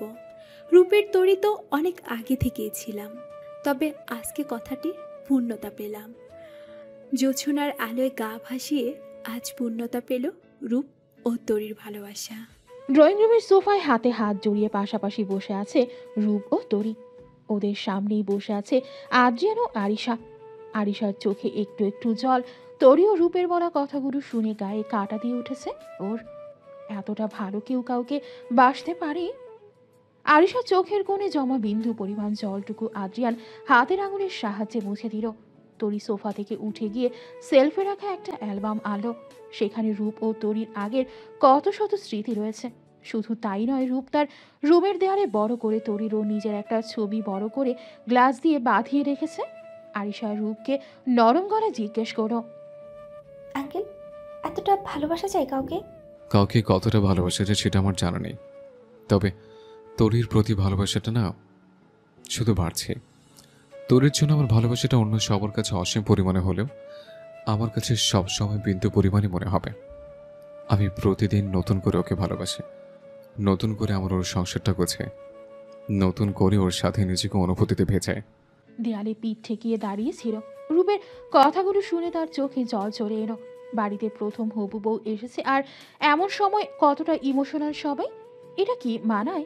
তাই সবাইকে উদ্দেশ্য করে তরি বলে ওঠে, এই যে এই প্রথম আরিশা আমাদের বাড়িতে এসেছে, আর এমন সময় সবাই এত কান্না কান্না ভাব নিয়ে বসে আছো কেন? হ্যাঁ, চলো চলো সবাই একসাথে লাঞ্চ করব। তরির কথা শুনে রূপ উঠে তরির সাথে ডাইনিং রুমে চলে গেল। ড্রয়িং রুমে বসে আছে আদ্রিয়ান ও আরিশা। আরিশার হাতের উপর হাত রেখে আদ্রিয়ান বলল, সরি, আমি তোমায় সব সময় বকাঝোকা করি, তাই না? বাট আই প্রমিস, আজ থেকে তোমায় আর কোনো অভিযোগ করার সুযোগ দিব না। আমার মাকে যেমন করে বাবা ভালোবাসে, হয়তো তেমন করে তোমায় ভালোবাসতে পারবো না, কিন্তু তোমায় সব সময় চেষ্টা করব খুশি রাখার। তোমার সব ইচ্ছে পূরণ করব। তুমি সবসময় যা বলো তা আমার ভালোর জন্যই তো বলো, তাই না? তাহলে এখন সরি কেন বলছো? তবে হ্যাঁ, আমার কিন্তু আবদার তোমার রাখতে হবে। আবার কি আবদার শুনি? এই ধরো, প্রতিদিন বিকেলে আমার জন্য বেলি ফুলের মালা আনতে হবে, এবং সেটা তুমি নিজে হাতে আমার খোপায় গুঁজে দেবে। তারপর? বৃষ্টি ভেজানো সন্ধ্যায় ঠান্ডা লাগলেও আমার সাথে ছাদে দাঁড়িয়ে বৃষ্টি বিলাস করতে হবে। ও, তারপর? শীতের রাতে আমায় বুকে জড়িয়ে ঘুমাতে হবে। ও, এই ব্যাপার। তাহলে এসো, এখনই ধরি। এই না, হয়েছে, আর কিছু লাগবে না। আমার এমন ছোট ছোট আবদার পূরণ করলেই হবে। এইগুলো ছোট ছোট আবদার? আমি হসপিটাল সে। আদ্রিয়ানের এই কথায় আরিশা চোখ বড় বড় করে ওর দিকে তাকায়। একটু ভয় পেয়ে আদ্রিয়ান বলে, না না, ঠিক আছে ঠিক আছে। রাত 12টা বাজতে চললেও রূপ সে কখন বেরিয়েছে, কোথায় যেন যাবে বলেছে। আদ্রিয়ান ও তরি ড্রয়িং রুমে বসে অপেক্ষা করছে রূপের জন্য, কিন্তু রূপের আসার নামগন্ধ নেই। আদ্রিয়ান তরিকে ঘুম ঘুম চোখে বলে, মা, আমি না হয় ঘুমিয়ে পড়ি, তুমিও গিয়ে ঘুমিয়ে পড়ো, অনেক রাত হয়েছে। আদ্রিয়ান চলে গেলেও তরি সেখানেই বসে থাকে। একটু পর নিজের ফোন খুঁজতে থাকে তরি। ফোনটা কাছে না থাকায় রুমে চলে যায় সে। রুমে যাওয়ার পর টেবিলের ওপর থেকে ফোনটা নিয়ে যেই না রুম ছেড়ে চলে আসবে, ঠিক তখনই সে খেয়াল করে বিছানার ওপর প্রতিবারের মতোই আজও গোলাপের একটা বুকে রাখা, তার পাশেই একটা শাড়ি ও 1 ডজন ম্যাচিং চুড়ি, পাশেই একটা কাগজ। তরি আনমনেই হেসে দেয়। আজ ওদের ম্যারেজ অ্যানিভার্সারি এবং এই দিনটিতে প্রতিবারই রূপ তরির জন্য সারপ্রাইজ প্ল্যান করে এবং প্রত্যেকবার সারপ্রাইজটা সেম হয়। এবার আর ভুল না করে শাড়িটি পরেই ব্যালকনিতে যায় সে। সেখানে প্রতিবারের মতোই অনেক রকমের ফুল এবং তার মাঝে আরেকটি কাগজ, যেখানে লেখা, আজ তোমায় শাড়ি পরতে বলবো না, কারণ আমি জানি তুমি শাড়িটি পরে এই কাগজটি পরছো, তাই দেরি না করে ছাদে চলে এসো। তরি আবারও হেসে দেয়। সোজা চলে যায় ছাদে। একই সাজ, একই লাইটিং, সবকিছু একই রকম আছে, কিন্তু ভালোবাসাটা একরকম নেই ওদের মাঝে। সেটা যে শতগুণ পরিমাণে বেড়ে গেছে।